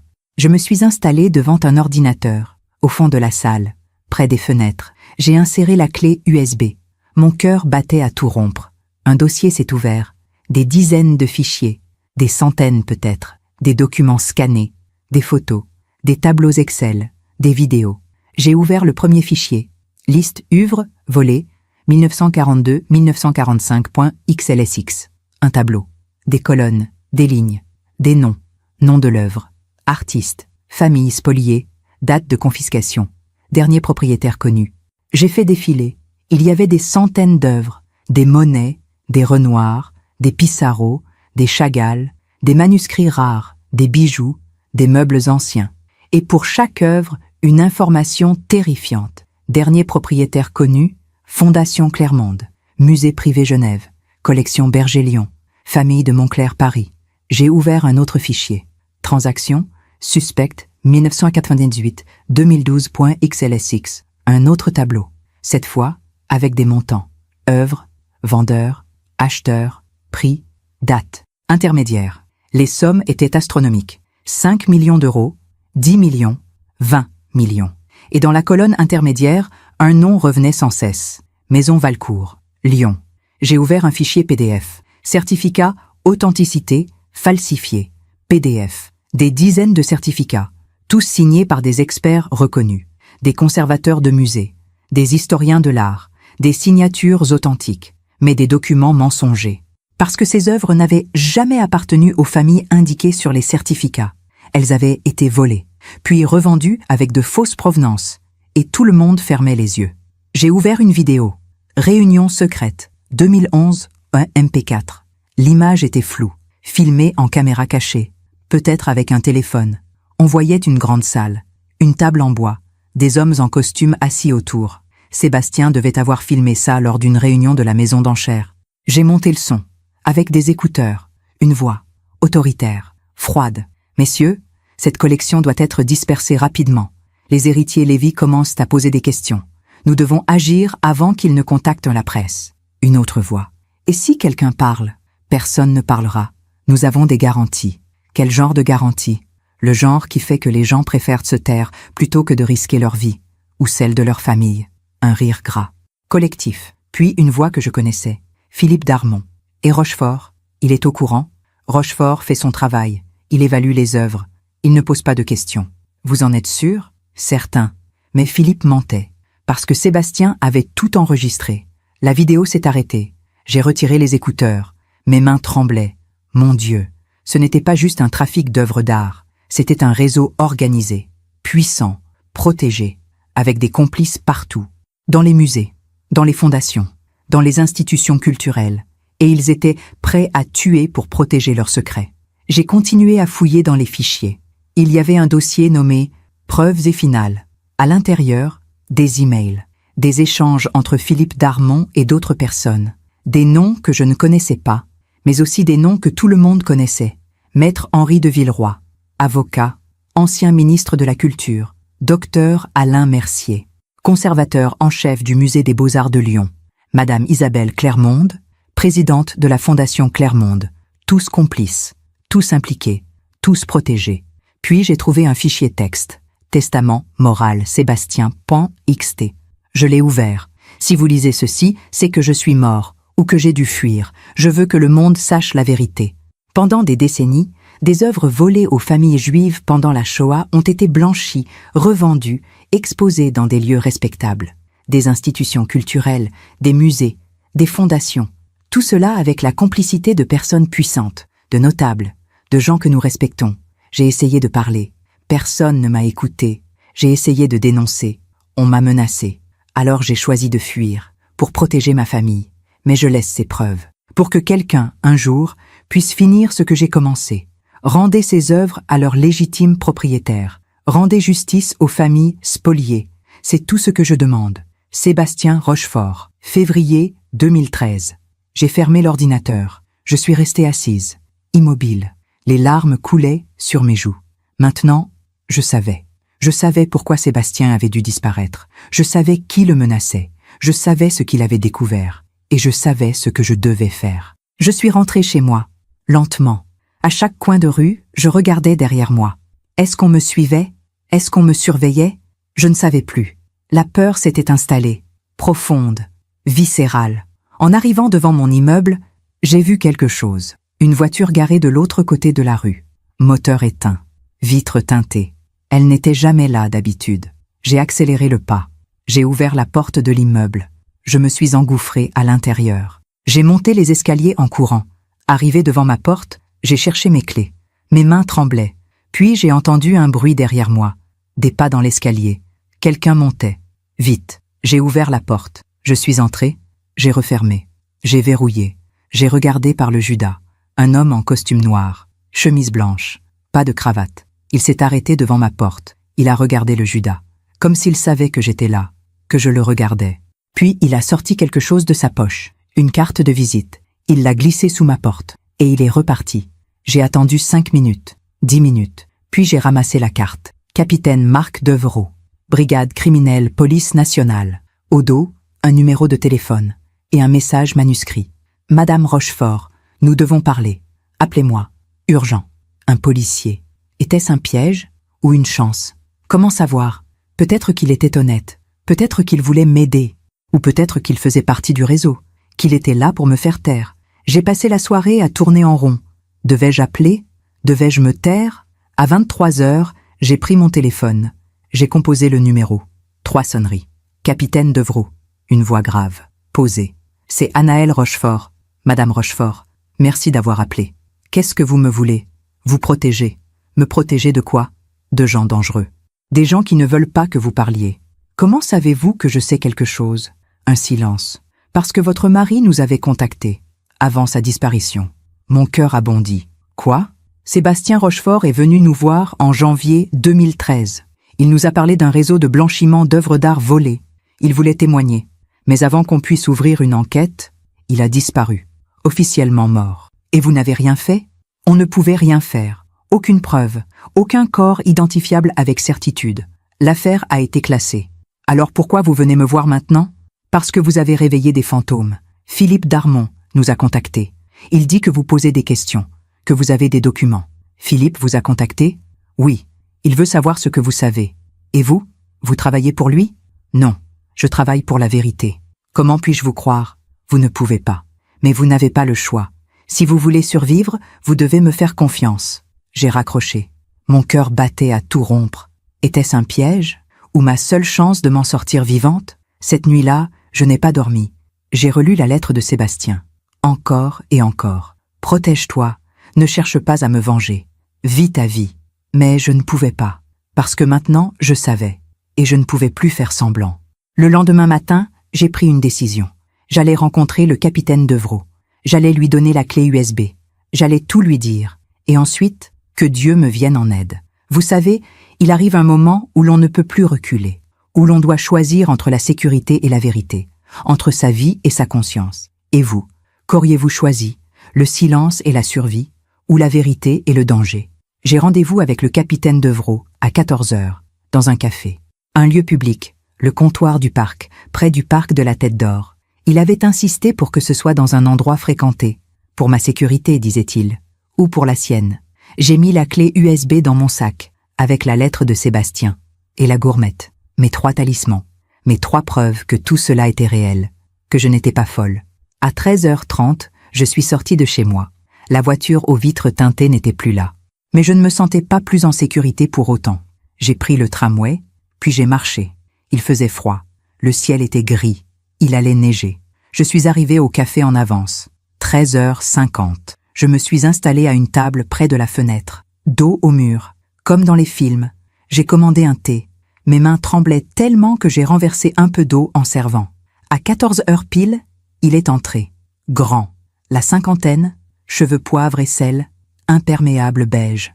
Visage fatigué, mais des yeux perçants. Il m'a vu tout de suite. Il s'est approché. Madame Rochefort? Oui. Capitaine Devreau. Merci d'être venu. Il s'est assis en face de moi. Il a commandé un café. Puis il m'a regardé. Longuement. Vous avez peur. Ce n'était pas une question. C'était une constatation. Oui, c'est normal. Vous avez raison d'avoir peur. Alors pourquoi devrais-je vous faire confiance? Il a souri. Un sourire triste. Parce que je suis la seule personne dans cette ville qui veut la même chose que vous. Et qu'est-ce que je veux selon vous? La vérité et la justice. Il a sorti un dossier de sa sacoche. Il l'a posé sur la table. En janvier 2013, votre mari est venu me voir. Il était terrorisé.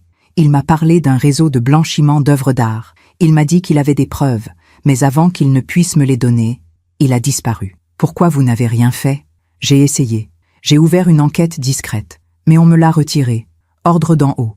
On m'a dit que c'était un accident, que Sébastien Rochefort était mort dans un incendie. Affaire classée. Vous avez accepté? Il a baissé les yeux. Non, j'ai continué à chercher, discrètement, pendant 12 ans, mais sans preuve, je ne pouvais rien faire. Et maintenant, vous êtes là. Et je pense que vous avez ce que votre mari voulait me donner. J'ai hésité. Pouvais-je lui faire confiance? Ou était-ce un piège? J'ai pris une décision que j'espérais ne pas regretter. J'ai sorti la clé USB de mon sac. Je l'ai posée sur la table. Tout est là. Le capitaine Devreau a regardé la clé. Puis moi. Qu'est-ce qu'il y a dessus? Des listes d'œuvres volées, des transactions, des certificats falsifiés, des vidéos, des emails, tout. Il a pris la clé. Il l'a serrée dans sa main. Madame Rochefort, vous rendez-vous compte de ce que vous venez de me donner? Oui. Les preuves pour détruire un réseau qui existe depuis des décennies. Et vous rendez-vous compte du danger dans lequel vous vous mettez? Oui. Alors pourquoi? J'ai sorti la lettre de Sébastien, je la lui ai tendue, parce que c'est ce qu'il voulait. Il a lu la lettre, en silence, puis il l'a repliée. Il me l'a rendue. Votre mari était un homme courageux. Il était terrorisé. C'est la même chose. Le courage, ce n'est pas l'absence de peur, c'est agir malgré la peur. Le capitaine Devreau a glissé la clé USB dans sa poche. Je vais analyser tout ça, constituer un dossier, rassembler une équipe de confiance, puis on lancera une opération. Combien de temps? Quelques semaines? Peut-être un mois? Et moi? Qu'est-ce que je fais en attendant? Vous vivez normalement. Vous ne parlez à personne. Vous ne cherchez pas à en savoir plus. Vous attendez. C'est tout? C'est déjà beaucoup. Madame Rochefort, ces gens sont dangereux. Ils ont tué pour protéger leurs secrets. Ils n'hésiteront pas à recommencer. Je sais. Alors soyez prudente. Ne faites confiance à personne, même pas à vos proches. On ne sait jamais qui est complice. Nous sommes sortis du café ensemble. Il neigeait maintenant. De gros flocons lents. Une dernière chose, a dit le capitaine Devrault. Oui, votre mari, vous l'avez revu? J'ai hésité.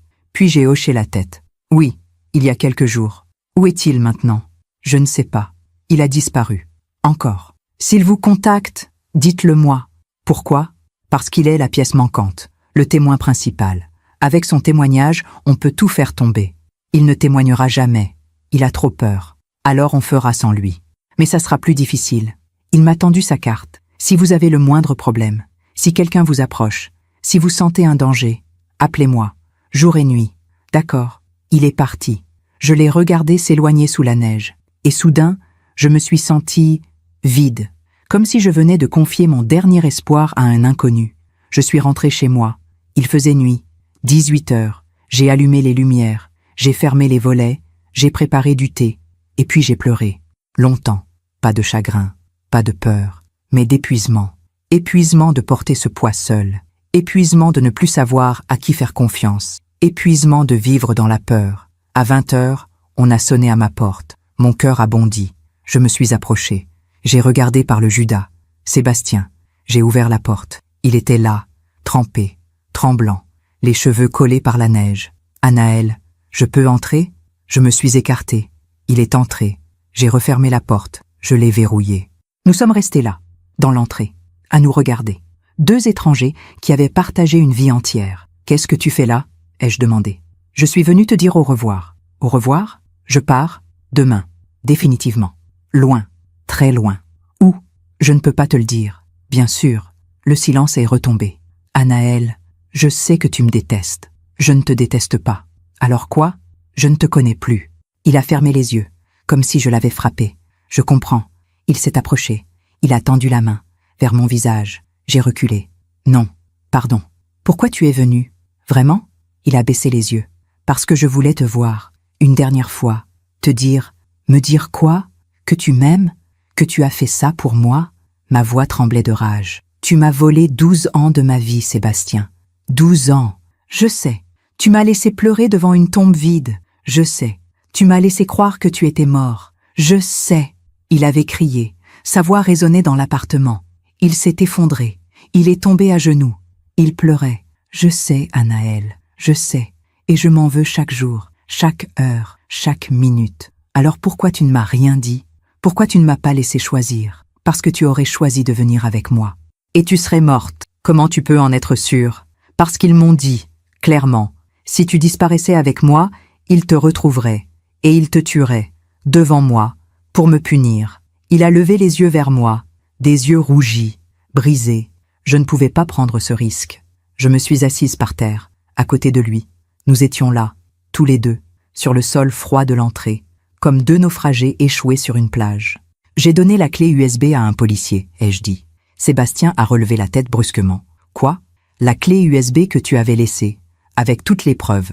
Je l'ai donnée à un capitaine de police. Anaël, non. Si. Tu ne te rends pas compte de ce que tu viens de faire. Si, je viens de finir ce que tu as commencé. Tu viens de signer ton arrêt de mort. Peut-être, mais au moins, j'aurais fait ce qui était juste. Il s'est levé. Il a commencé à faire les 100 pas. Ce policier, comment il s'appelle? Capitaine Devrault. Marc Devrault. Sébastien s'est figé. Non. Quoi? Devrault ne travaille pas pour la justice, Anaël. Il travaille pour eux. Mon sang s'est glacé.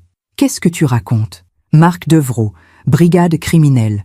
Il est sur leur liste de paie depuis des années. C'est lui qui a étouffé mon enquête en 2013. C'est lui qui a classé l'affaire. Non, non, tu te trompes.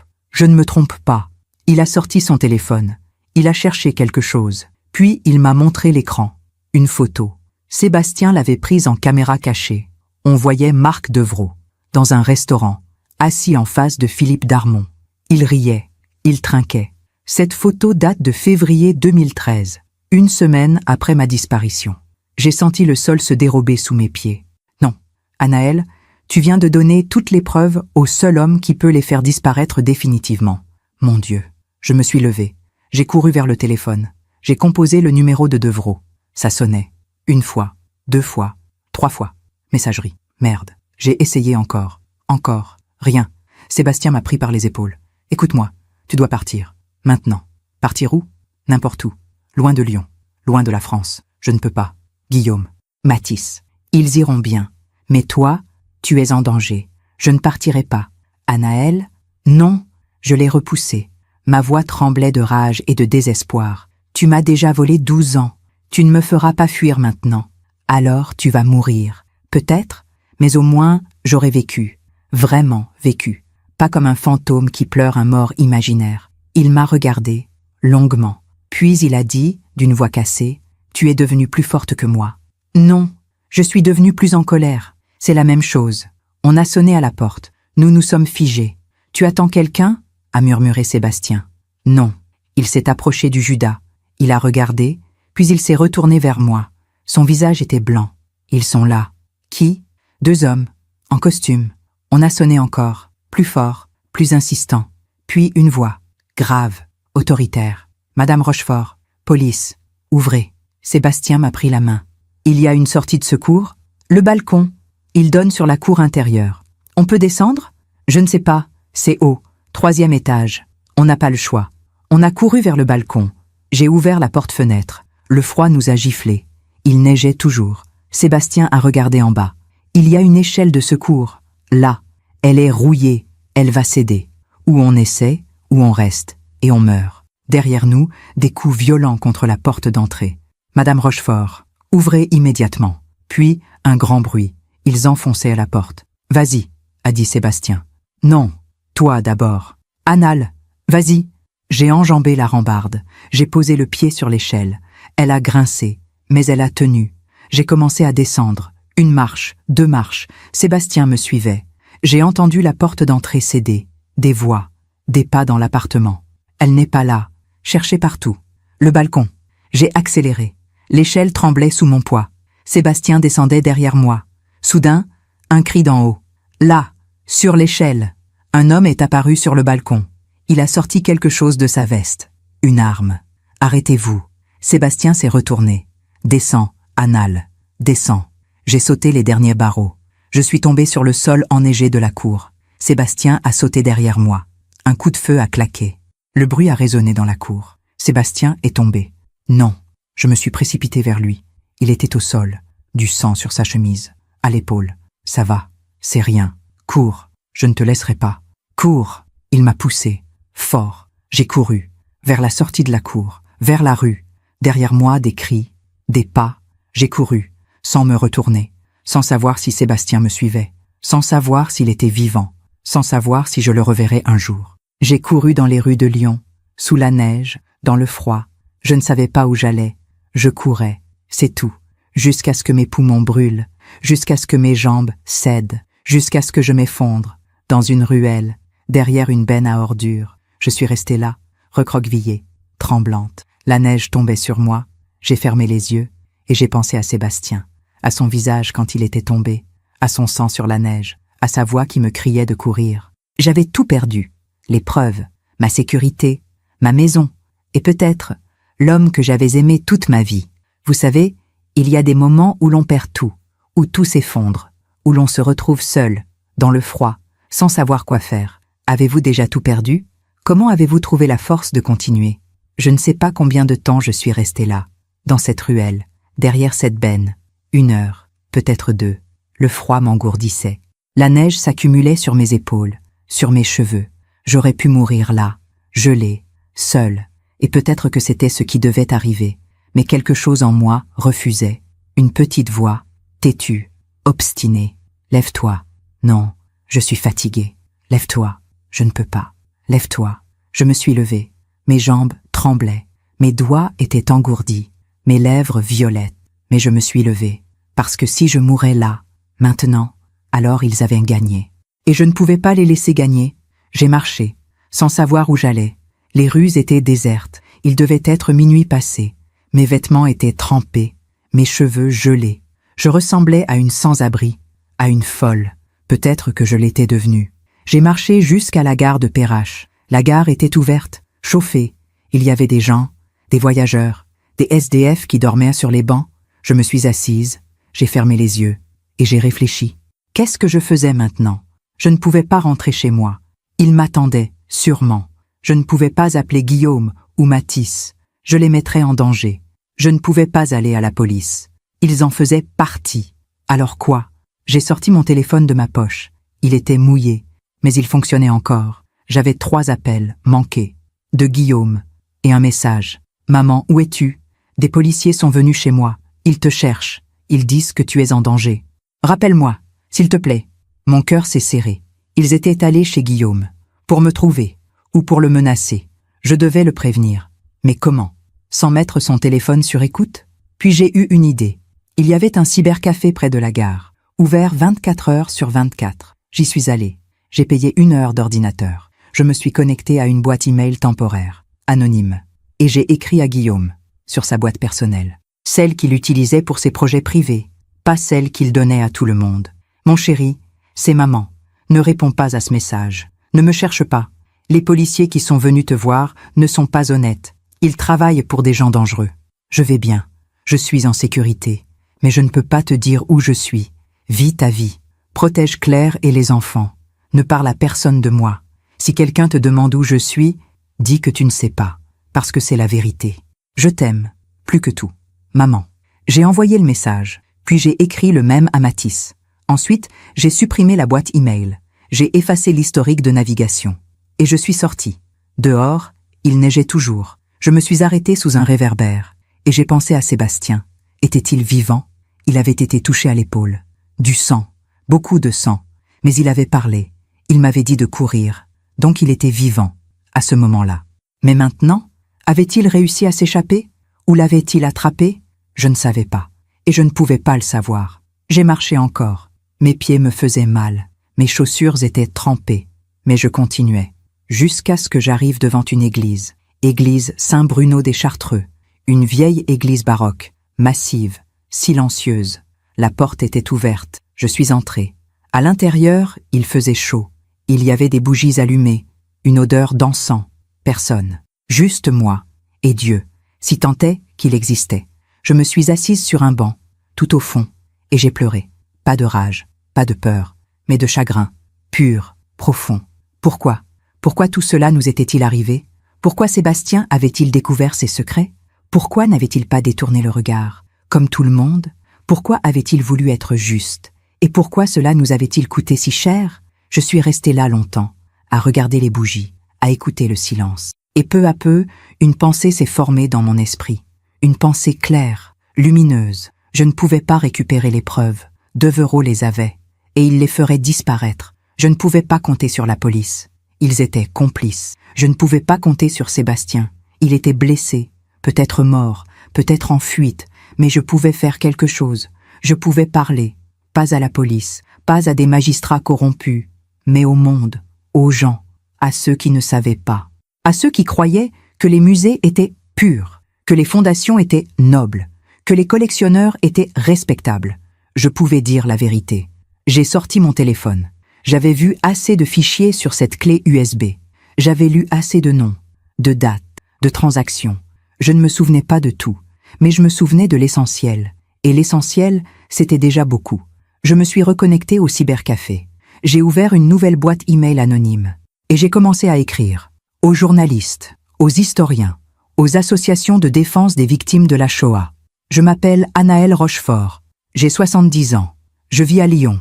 Mon mari, Sébastien Rochefort, a disparu en février 2013. Officiellement, il est mort dans un incendie. Mais ce n'est pas la vérité. La vérité, c'est qu'il a été forcé de disparaître parce qu'il avait découvert un réseau de blanchiment d'œuvres d'art volées pendant la Seconde Guerre mondiale. Des tableaux, des manuscrits, des bijoux, des objets précieux arrachés aux familles juives déportées. Ces œuvres sont aujourd'hui exposées dans des musées respectables, dans des fondations culturelles, dans des collections privées, avec de faux certificats d'authenticité, de fausses provenances. Et tout cela est protégé par des gens puissants, des notables, des magistrats, des policiers.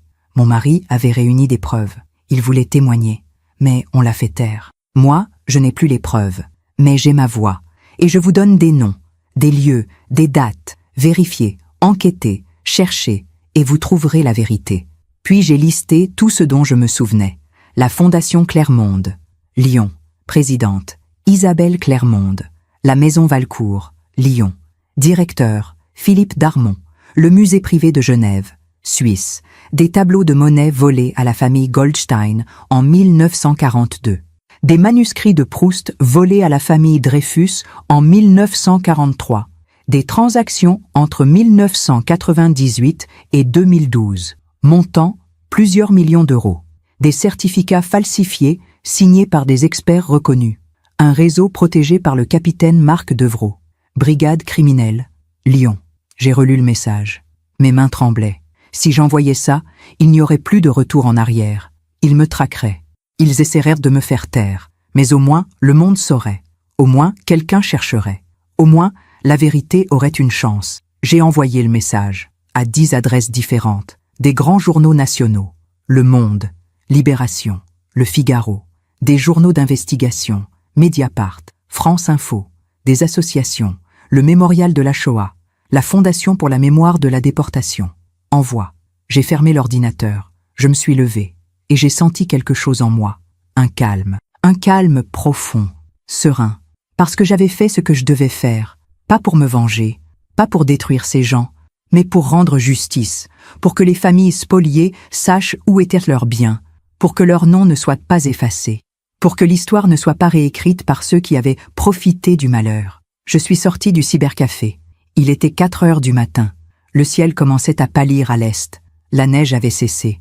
Je savais ce qui allait se passer maintenant. Les journalistes allaient enquêter, ou pas. Les associations allaient réagir, ou pas. Mais peu importait. J'avais dit la vérité. Et la vérité, une fois dite, ne meurt jamais. Elle peut être enterrée, étouffée, niée, mais elle reste là, quelque part. Et un jour, elle ressurgit. Je devais quitter Lyon. C'était évident. Devreau et ses hommes me chercheraient. Partout. Je ne pouvais pas rester. Mais avant de partir, je devais faire une dernière chose. Je devais retourner chez moi, pas pour y rester. Non, mais pour prendre quelque chose. La gourmette de Sébastien. Je l'avais laissée là-bas, dans ma fuite, et je ne pouvais pas partir sans elle. À 5 heures, je suis revenu devant mon immeuble. Les rues étaient encore désertes. Il n'y avait plus de voitures de police, plus de surveillance visible. Peut-être qu'ils m'attendaient à l'intérieur. Peut-être que c'était un piège. Mais je devais y aller. J'ai monté les escaliers, lentement, silencieusement. Mon cœur battait à tout rompre. Je suis arrivé devant ma porte. Elle était enfoncée, entr'ouverte. J'ai poussé. L'appartement était sans dessus-dessous. Les tiroirs ouverts, les placards vidés, les coussins du canapé éventrés. Ils avaient cherché, partout, la clé USB, les documents, n'importe quoi. Je suis allé dans la chambre. Le buffet était renversé, les vêtements de Sébastien éparpillés. Mais la gourmette était là, sur le sol, sous un pull. Je l'ai ramassée. Je l'ai serrée dans ma main, mon talisman. Puis j'ai entendu un bruit, derrière moi. Je me suis retourné. Sébastien. Il était là, debout dans l'encadrement de la porte, pâle, le bras en écharpe, du sang séché sur sa chemise, mais vivant. Anaël. Je me suis précipité vers lui. Je l'ai serré dans mes bras, et j'ai pleuré, de soulagement, de joie, de chagrin. Tu es vivant? Oui. Comment? J'ai réussi à m'enfuir. Ils m'ont poursuivi, mais je les ai semés. Ton épaule? C'est superficiel. La balle est passée à travers. Ça va. Il m'a regardé. Ses yeux étaient remplis de larmes. Anaël, tu es folle d'être revenue ici. Je sais, mais je devais récupérer ça. Je lui ai montré la gourmette. Il a souri. Un sourire triste. Tu es venue risquer ta vie pour un morceau de métal? Non, je suis venue pour un symbole. Un symbole de quoi? De nous, de ce que nous étions, de ce que nous sommes encore, malgré tout. Il m'a pris la main. Anaël, j'ai tout entendu. Quoi? Ton message. Aux journalistes, aux associations. Mon cœur s'est arrêté. Comment? J'ai des contacts, des gens qui surveillent en les communications. Ils m'ont prévenu. Et tu as été incroyablement courageuse et incroyablement imprudente. Ils vont me chercher. Oui, alors je dois partir. Oui? Où? Il a hésité. Puis il a dit, avec moi. Je l'ai regardé, longuement. Sébastien, si je pars avec toi, je ne reviendrai jamais. Je sais. Je ne reverrai plus mes fils, mes petits-enfants. Je sais. Je perdrai tout. Oui, mais tu vivras. J'ai fermé les yeux. Devais-je partir? Devais-je tout abandonner? Non, non. J'ai rouvert les yeux. Je ne pars pas. Sébastien a pâli. Quoi? Je ne pars pas. Pas comme ça. Pas en fuyant. Anaël. Tu vas mourir. Peut-être, mais au moins, j'aurai vécu selon mes principes. Tes principes ne te protégeront pas. Non, mais ils me permettront de me regarder dans un miroir. Il m'a regardé, et j'ai vu quelque chose changer dans ses yeux. Du respect. Tu es devenue plus forte que moi. Non, je suis devenue celle que j'aurais toujours dû être. Il a hoché la tête, lentement. Alors écoute-moi, je t'écoute. Il y a quelqu'un d'honnête, un journaliste. Il s'appelle Olivier Girard. Il travaille pour Mediapart. Il a déjà enquêté sur des affaires de corruption. Il est intègre. Tu le connais? Oui, c'est lui que j'avais essayé de contacter en 2013, avant de disparaître. Mais je n'ai jamais eu le temps de le rencontrer. Tu penses qu'il m'écoutera? Oui, surtout si tu lui dis que tu viens de ma part. Il a sorti un papier de sa poche. Il a écrit quelque chose. Voici son numéro. Appelle-le. Dis-lui tout. Donne-lui les noms, les dates, tout ce dont tu te souviens. Et toi? Moi, je pars. Définitivement. Loin. Sébastien. Anaël, si je reste, je te mets en danger. Mais si je pars, peut-être que tu auras une chance. Il m'a serré dans ses bras. Fort. Je suis désolé. Pour tout. Pour ces 12 années. Pour t'avoir menti. Pour t'avoir abandonné. Je sais. Est-ce que tu peux me pardonner? J'ai posé ma tête contre sa poitrine. J'ai fermé les yeux. Je ne sais pas. Peut-être. Un jour. Mais pas aujourd'hui. Je comprends. Il m'a embrassé sur le front. Comme autrefois. Adieu, Anaël. Adieu, Sébastien. Et il est parti. Pour la deuxième fois de ma vie. Mais cette fois, je savais pourquoi. Et cette fois, je ne pleurerai pas. Je suis restée seule dans cet appartement dévasté. Le jour se levait. Les premiers rayons du soleil entrèrent par la fenêtre. J'ai regardé la gourmette dans ma main. Puis, je l'ai glissée dans ma poche. Et j'ai pris mon téléphone. J'ai appelé Olivier Girard. Vous savez, il y a des moments où l'on doit choisir. Entre la fuite et la résistance. Entre le silence et la parole. Entre la peur et le courage. J'ai choisi. Et vous? Avez-vous déjà dû choisir entre votre sécurité et vos principes? Olivier Girard a décroché à la 3e sonnerie. Une voix jeune, énergique. Allô? Monsieur Girard? Oui. Qui est à l'appareil? Je m'appelle Anaël Rochefort. Vous ne me connaissez pas. Mais mon mari, enfin, mon ex-mari, Sébastien Rochefort, avait essayé de vous contacter en 2013. Un silence. Puis, Sébastien Rochefort. Oui, je me souviens. Il voulait me parler d'un trafic d'œuvres d'art. Mais il n'est jamais venu au rendez-vous. J'ai appris plus tard qu'il était mort dans un incendie. Il n'est pas mort. Enfin, pas vraiment. C'est compliqué. Mais j'ai des informations importantes. Quel genre d'informations? Sur un réseau de blanchiment d'œuvres volées pendant la Seconde Guerre mondiale, des tableaux, des manuscrits, des objets précieux arrachés aux familles juives. Un autre silence, plus long. Vous avez des preuves? J'avais des preuves, mais elles ont été confisquées par un policier corrompu. Mais j'ai des noms, des dates, des lieux, et je peux témoigner. Madame Rochefort, c'est une accusation très grave, je sais. Et c'est pour ça que je vous appelle, parce que je sais que vous êtes intègre, que vous ne vous laisserez pas acheter. Où êtes-vous en ce moment? À Lyon. Vous êtes en sécurité? Non. Alors écoutez-moi bien, ne bougez pas, envoyez-moi votre localisation. Je prends le premier train pour Lyon. On se retrouve dans un lieu public, et vous me racontez tout. Nous nous sommes retrouvés 3 heures plus tard, dans un café près de la gare de la Part-Dieu, le Central, bondé, bruyant, anonyme. Olivier Girard avait une 40aine d'années, cheveux bruns, lunettes, blouson en cuir, un ordinateur portable sous le bras. Il s'est assis en face de moi. Il a commandé un café. Puis il m'a regardé, avec des yeux perçants, intelligents. Racontez-moi tout. Je lui ai tout dit. Du début à la fin. La disparition de Sébastien, les 12 ans de deuil, la rencontre dans la supérette, les documents trouvés chez moi, la clé USB, la lettre, Philippe Darmon, Marc Devreau, la trahison, la fuite, le message au journaliste, tout. Il m'a écouté, sans m'interrompre, en prenant des notes. À la fin, il a posé son stylo. Madame Rochefort, vous réalisez que ce que vous me dites pourrait faire tomber des dizaines de personnes. Des gens très puissants? Oui. Et vous êtes prête à témoigner? Publiquement? Oui. Même si cela met votre vie en danger? Ma vie est déjà en danger. Alors autant qu'elle serve à quelque chose. Il a souri. Un sourire triste. Vous êtes courageuse. Non. Je suis en colère. Olivier Girard a travaillé vite, très vite. En 2 jours, il a vérifié mes informations, contacté des experts, consulté des archives, et il a découvert que j'avais raison. Tout était vrai. 1 semaine plus tard, Mediapart publiait un long article. Les œuvres fantômes. Comment un réseau lyonnais blanchit depuis des décennies des trésors volés aux victimes de la Shoah. L'article détaillait tout. Les noms, les dates, les transactions, les complices, la maison Valcourt, Philippe Darmon, la fondation Clermonde, Isabelle Clermonde, le capitaine Marc Devreau, brigade criminelle, maître Henri de Villeroy, ancien ministre de la Culture, docteur Alain Mercier, conservateur en chef du musée des Beaux-Arts, et moi, mon témoignage, ma voix. Anaëlle Rochefort, 70 ans, veuve de Sébastien Rochefort, expert disparu en 2013, brise le silence. L'article a fait l'effet d'une bombe. En 24 heures, il a été repris par tous les médias nationaux. Le Monde, Libération, Le Figaro, France Inter, France Info. Les chaînes de télévision sont venues. Les journalistes m'ont appelé. Je suis devenue, du jour au lendemain, la femme qui avait osé parler. 2 jours après la publication, la police a ouvert une enquête. Pas la police lyonnaise. Non, une brigade nationale, spécialisée dans les crimes contre l'humanité et les biens culturels.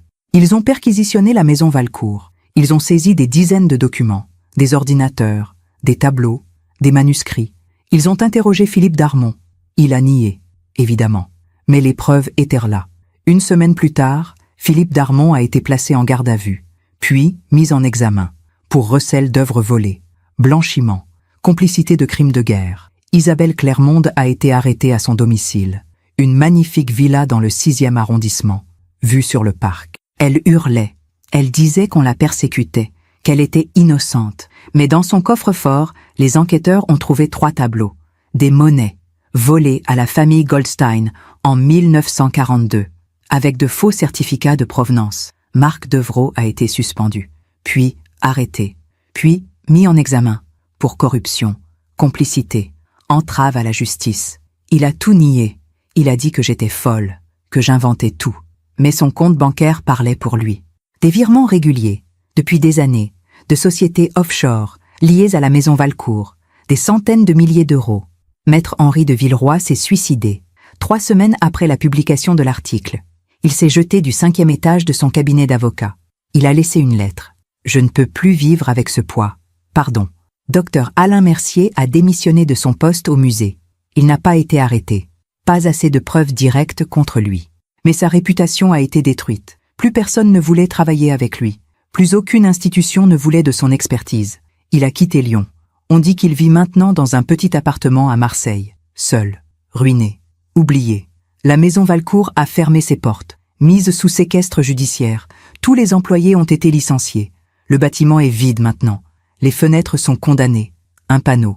Propriété saisie par la justice. La fondation Clermonde a été dissoute. Toutes ses œuvres ont été saisies, analysées, expertisées. Sur 47 œuvres, 23 étaient d'origine douteuse, volées, spoliées, blanchies. Elles ont été rendues aux familles légitimes ou, quand les familles avaient disparu, données à des musées mémoriels. Le mémorial de la Shoah à Paris, le musée d'art et d'histoire du judaïsme, Yad Vashem à Jérusalem. Les autres membres du réseau ont été arrêtés, un par un. Des collectionneurs privés, des galeristes, des experts complices. Certains ont fui, à l'étranger, en Suisse, à Monaco, en Amérique du Sud, mais leurs noms étaient les connus, leurs visages aussi. Ils vivaient maintenant en exil, traqués, isolés, sans honneur, sans respect, sans paix. Moi, j'ai témoigné, devant les juges, devant les enquêteurs, devant les caméras. J'ai raconté mon histoire, encore et encore, pas pour me venger, mais pour que justice soit faite, pour que les victimes soient honorées, pour que leur nom ne soit pas effacé. 6 mois après la publication de l'article, j'ai reçu une lettre manuscrite, postée de Tel Aviv. Madame Rochefort, je m'appelle Sarah Goldstein. Je suis la petite-fille de Jacob et Esther Goldstein. Mes grands-parents ont été déportés à Auschwitz en 1942. Ils n'en sont jamais revenus. Toute leur vie, toutes leurs possessions leur ont été arrachées. Leurs tableaux, leurs livres, leurs bijoux. Pendant 80 ans, nous avons cru que tout avait disparu, que plus rien ne restait d'eux. Mais grâce à vous, grâce à votre courage, 3 de leurs tableaux ont été retrouvés. 3 monnaies qu'ils avaient achetées dans les années 30, qu'ils aimaient, qu'ils regardaient chaque jour. Ces tableaux ont été rendus à notre famille. Et maintenant, quand je les regarde, je vois mes grands-parents. Je sens leur présence. Je me souviens d'eux. Vous nous avez rendu bien plus que des tableaux, Madame Rochefort. Vous nous avez rendu leur mémoire, leur dignité, leur existence. Merci. Du fond du cœur. Merci. Sarah Goldstein. J'ai pleuré en lisant cette lettre. Des larmes de joie, de soulagement, de paix. Tout avait eu un sens. Toute cette douleur, toute cette peur, toute cette lutte, tout avait eu un sens. Sébastien ne m'a jamais recontacté. Je ne sais pas où il est, s'il est vivant, s'il va bien. Mais parfois, je reçois une carte postale, sans nom, sans adresse de retour, juste une photo, un paysage, une ville, Lisbonne, Buenos Aires, Reykjavik, et au dos, quelques mots. Je pense à toi, c'est tout, mais c'est assez. Philippe Darmon a été condamné. 8 ans de prison ferme, interdiction d'exercer, saisi de tous ses biens. Il a fait appel, évidemment. Mais en attendant, il est en prison. J'ai appris qu'il était malade, un cancer, avancé, qu'il ne verrait probablement jamais la fin de sa peine, qu'il mourrait seul, dans une cellule, sans personne pour pleurer. La vie lui rendait ce qu'il avait donné. Isabelle Clermonde a perdu tout son argent. Ses avocats l'ont ruiné. Ses amis l'ont abandonnée. Elle vit maintenant dans un petit studio, en banlieue, loin de sa villa luxueuse. Elle qui organisait des galas, des vernissages, des dîners mondains. Elle qui était adulée, respectée, enviée. Maintenant, elle est seule. Personne ne répond à ses appels. Personne ne veut la voir. Elle a découvert que l'argent et le pouvoir ne protègent pas de la solitude. Marc Devrault a été condamné. 5 ans de prison. Radiation de la police. Interdiction d'exercer toute fonction publique. Sa femme a demandé le divorce. Ses enfants ne lui parlent plus. Il qui était respecté, craint, puissant. Maintenant, il n'est plus rien. Un homme brisé, humilié, oublié.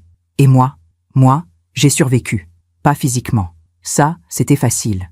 Mais intérieurement, j'ai retrouvé ma dignité. Pendant 12 ans, j'avais vécu comme un fantôme, comme une ombre de moi-même. Mais maintenant, j'étais vivante, vraiment vivante. J'ai recommencé à donner des cours de piano, à des enfants, à des adultes, à des personnes âgées. La musique m'a toujours sauvée. Elle continue de le faire. Guillaume et Mathis sont venus me voir, souvent. Au début, ils étaient en colère. Ils ne comprenaient pas pourquoi j'avais pris autant de risques. « Maman, tu aurais pu mourir, je sais, mais j'aurais pu aussi vivre en lâche. Et ça, je ne pouvais pas. » Peu à peu, ils ont compris. Ils ont même dit qu'ils étaient fiers de moi. Fiers. C'était la première fois de ma vie que mes fils me disaient ça. J'ai déménagé. Je ne pouvais plus vivre dans cet appartement. Trop de souvenirs, trop de fantômes. J'ai trouvé un petit 2 pièces, dans le 7e arrondissement, près du Rhône, avec un balcon et une vue sur le fleuve. Chaque matin, je prends mon café sur ce balcon. Je regarde l'eau couler et je pense à tout ce chemin parcouru. La gourmette de Sébastien est posée sur ma table de nuit. Je ne la porte pas, mais je la garde, comme un souvenir, pas de lui, mais de moi, de la femme que j'étais, et de la femme que je suis devenue. Il y a quelques semaines, j'ai reçu une invitation, du Mémorial de la Shoah à Paris. Ils organisaient une cérémonie, pour honorer les familles dont les biens avaient été retrouvés et restitués, et ils voulaient me remercier, publiquement. J'y suis allée. Guillaume et Mathis m'accompagnaient. Il y avait des dizaines de personnes, des descendants des familles spoliées, des historiens, des journalistes. Le directeur du mémorial a pris la parole. Il a parlé de mémoire, de justice, de vérité. Puis il m'a appelé. Madame Anaëlle Rochefort. Je suis montée sur l'estrade. Mes jambes tremblaient. Mais je me suis tenue droite. Le directeur m'a remis une médaille, symbolique, pour votre courage, pour votre intégrité, pour avoir rendu leur dignité aux victimes. Les gens ont applaudi. Et moi, j'ai pleuré. Pas de tristesse, mais de gratitude. Après la cérémonie, une femme s'est approchée de moi. Elle avait mon âge, des cheveux blancs, des yeux doux. Madame Rochefort? Oui. Je suis Sarah Goldstein. Mon cœur a bondi. La petite fille de Jacob et Esther, celle qui m'avait écrit. Elle m'a serré dans ses bras, fort. Merci. Merci pour tout. C'est moi qui vous remercie. Votre lettre, elle m'a sauvée. Comment ça? Elle m'a montré que tout ce que j'avais enduré avait eu un sens, que je n'avais pas souffert pour rien. Sarah a souri, à travers ses larmes. Vous savez, mes grands-parents disaient toujours, la vérité est comme l'eau. On peut la retenir, la détourner, mais elle finit toujours par couler. C'est beau, et c'est vrai, grâce à vous. Ce soir-là, dans le train qui me ramenait à Lyon, j'ai regardé par la fenêtre, les lumières défilaient, le paysage glissait, et j'ai pensé à Sébastien. Avait-il su, avait-il vu, que justice avait été faite, que les coupables payaient, que les victimes étaient honorées? Je ne le saurais jamais, mais j'espérais que oui. J'espérais que quelque part, dans une ville lointaine, il avait lu les articles, vu les reportages, et qu'il souriait, en paix, parce que c'est ça, la justice. Pas la vengeance, pas la haine, mais l'équilibre, le temps qui rend à chacun ce qu'il a donné. Philippe Darmon mourait seul en prison. Isabelle Clermont vivait dans la honte et l'oubli. Marc Devrault avait perdu sa famille et son honneur. Ils avaient semé la cupidité et le mensonge. Ils récoltaient la solitude et le mépris. Et moi, j'avais semé le courage. Et je récoltais la paix, pas le bonheur. Non, le bonheur, c'est trop simple, trop léger, mais la paix. Cette sensation profonde, sereine, de savoir qu'on a fait ce qui était juste. Même si ça a coûté cher, même si ça a fait mal, on a fait ce qui était juste. Vous savez, la vie finit toujours par rendre ce qu'on lui donne. Ceux qui sèment le mal récoltent la souffrance. Ceux qui sèment la vérité récoltent la paix. Philippe Darmon m'avait traité de folle. Des années plus tard, je l'ai croisé dans les journaux, le regard vide d'un homme brisé. La vie finit toujours par rendre ce qu'on lui donne. Cela fait maintenant 3 ans. 3 ans depuis cette nuit de Noël, où j'ai vu Sébastien dans une supérette de Lyon. 3 ans depuis que ma vie a basculé. 3 ans depuis que j'ai découvert que la vérité peut coûter cher, mais que le mensonge coûte encore plus cher. Je vis toujours dans mon petit appartement près du Rhône. Chaque matin, je me réveille avec le soleil. Je prépare mon café. Je m'assois sur mon balcon. Et je regarde le fleuve couler. L'eau ne s'arrête jamais. Elle avance. Toujours. Comme la vie. Comme la vérité. Mes journées sont simples maintenant. Je donne mes cours de piano. J'ai 8 élèves réguliers. Des enfants. Des adultes. Une dame de 86 ans qui vient apprendre. Fur-Élise parce que c'était la chanson préférée de son mari. Je lui apprends. Patiemment. Note par note. Et quand elle joue, même avec des fausses notes, elle sourit. Parce que la musique, c'est ça. Ce n'est pas la perfection. C'est l'émotion. Guillaume vient me voir tous les dimanches, avec Claire et les enfants. Mes petits-enfants ont grandi. Lucas a 15 ans maintenant. Emma, 12 ans. Il me pose grande des questions. « Mamie, c'est vrai que tu as fait arrêter des voleurs ? » « Oui, mon chéri. »« Tu avais peur ? » ?»« Oui, très peur. »« Alors pourquoi tu l'as fait ?» Je réfléchis toujours avant de répondre à cette question. Parce que parfois, il faut avoir peur et le faire quand même. Parce que certaines choses sont plus importantes que notre peur. Comme quoi ? Comme la vérité, comme la justice, comme honorer ceux qui ne peuvent plus parler. Lucas me regarde avec ses grands yeux sérieux. Je veux être comme toi quand je serai grand. Et moi, je lui souris. Sois meilleur que moi. Mathis vient moins souvent. Il habite toujours à Paris. Il travaille beaucoup. Mais il appelle. Tous les mercredis soirs, à 20h, comme une horloge. On parle de tout, de rien, de la vie. Il me dit qu'il est fier de moi. « Maman, tu es devenue une légende dans la famille. » Une légende ? Oui, Emma a fait un exposé sur toi à l'école, sur les femmes courageuses de l'histoire. Oh mon Dieu. Ne t'inquiète pas, elle a eu 18 sur 20. On rit, et c'est bon de rire. Parfois, je reçois encore des lettres, de familles qui ont retrouvé leurs biens, de descendants de victimes de la Shoah, de gens que je ne connais pas mais qui me remercient. Vous avez rendu sa dignité à mon grand-père. Vous avez empêché que leur mémoire soit effacée. Grâce à vous, je sais maintenant d'où je viens.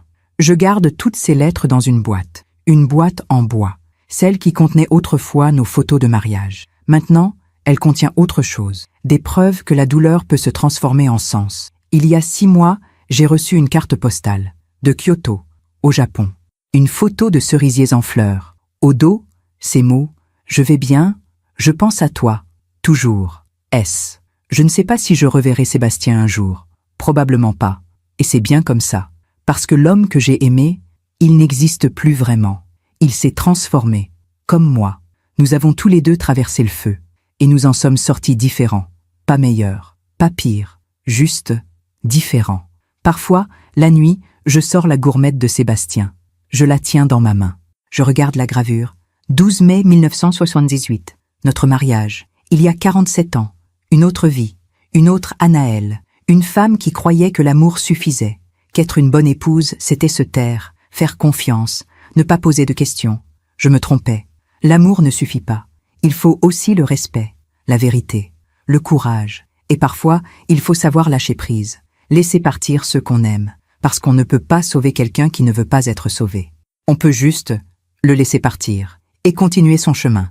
Le mois dernier, j'ai reçu un appel d'Olivier Girard, le journaliste de Mediapart. Madame Rochefort, j'ai une nouvelle pour vous. Bonne ou mauvaise? Bonne, très bonne. Philippe Darmon est mort. Mon cœur s'est serré. Pas de joie, pas de tristesse, juste rien. Comment? Son cancer. Il est mort en prison. Hier soir, un silence. Il était seul? Oui. Personne n'est venu le voir depuis des mois. Même pas sa famille. Je vois?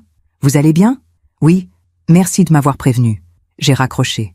Je ne suis pas allée à son enterrement. Je n'avais rien à faire là-bas. Mais j'ai pensé à lui, à l'homme qu'il était, à l'ami de Sébastien, à celui qui aurait pu choisir différemment. Il avait choisi l'argent, le pouvoir, le silence, et il était mort seul, sans amour, sans paix. Ce n'était pas moi qui l'avais puni, c'était la vie. La vie rend toujours ce qu'on lui donne. Il y a quelques jours, j'ai reçu une invitation d'une association. Les fils et filles des déportés juifs de France. Ils organisaient une conférence à Lyon sur la restitution des biens spoliés, et ils voulaient que je vienne témoigner. J'y suis allé. La salle était pleine. Des jeunes, des vieux, des étudiants, des professeurs, des familles. J'ai raconté mon histoire, encore une fois. Mais cette fois, je ne pleurais pas. J'ai parlé avec calme, avec sérénité. Parce que j'avais fait la paix avec tout ça. À la fin, une jeune fille est venue me voir. Elle devait avoir 20 ans. Des yeux noirs, des cheveux bouclés. Madame Rochefort? Oui, ma chérie. Je m'appelle Rachel. Mon arrière-grand-père était Isaac Lévy. Il a été déporté à Treblinka. Il n'est jamais revenu. Je suis désolée. Grâce à vous, on a retrouvé son manuscrit. Un manuscrit de poésie qu'il avait écrit, qu'il aimait. Elle a sorti un livre de son sac, ancien, relié en cuir. On l'a publié, pour qu'il ne soit pas oublié, pour que ses mots vivent. Elle m'a tendu le livre. Je voulais vous l'offrir. J'ai pris le livre. Mes mains tremblaient. Sur la couverture, un nom. Isaac Lévy, poème, 1920-1942.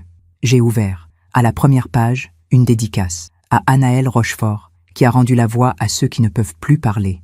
Merci. Ce soir-là, je suis rentrée chez moi avec le livre. Je me suis assise sur mon balcon. J'ai ouvert le livre. J'ai lu. Les poèmes étaient beaux, simples, profonds.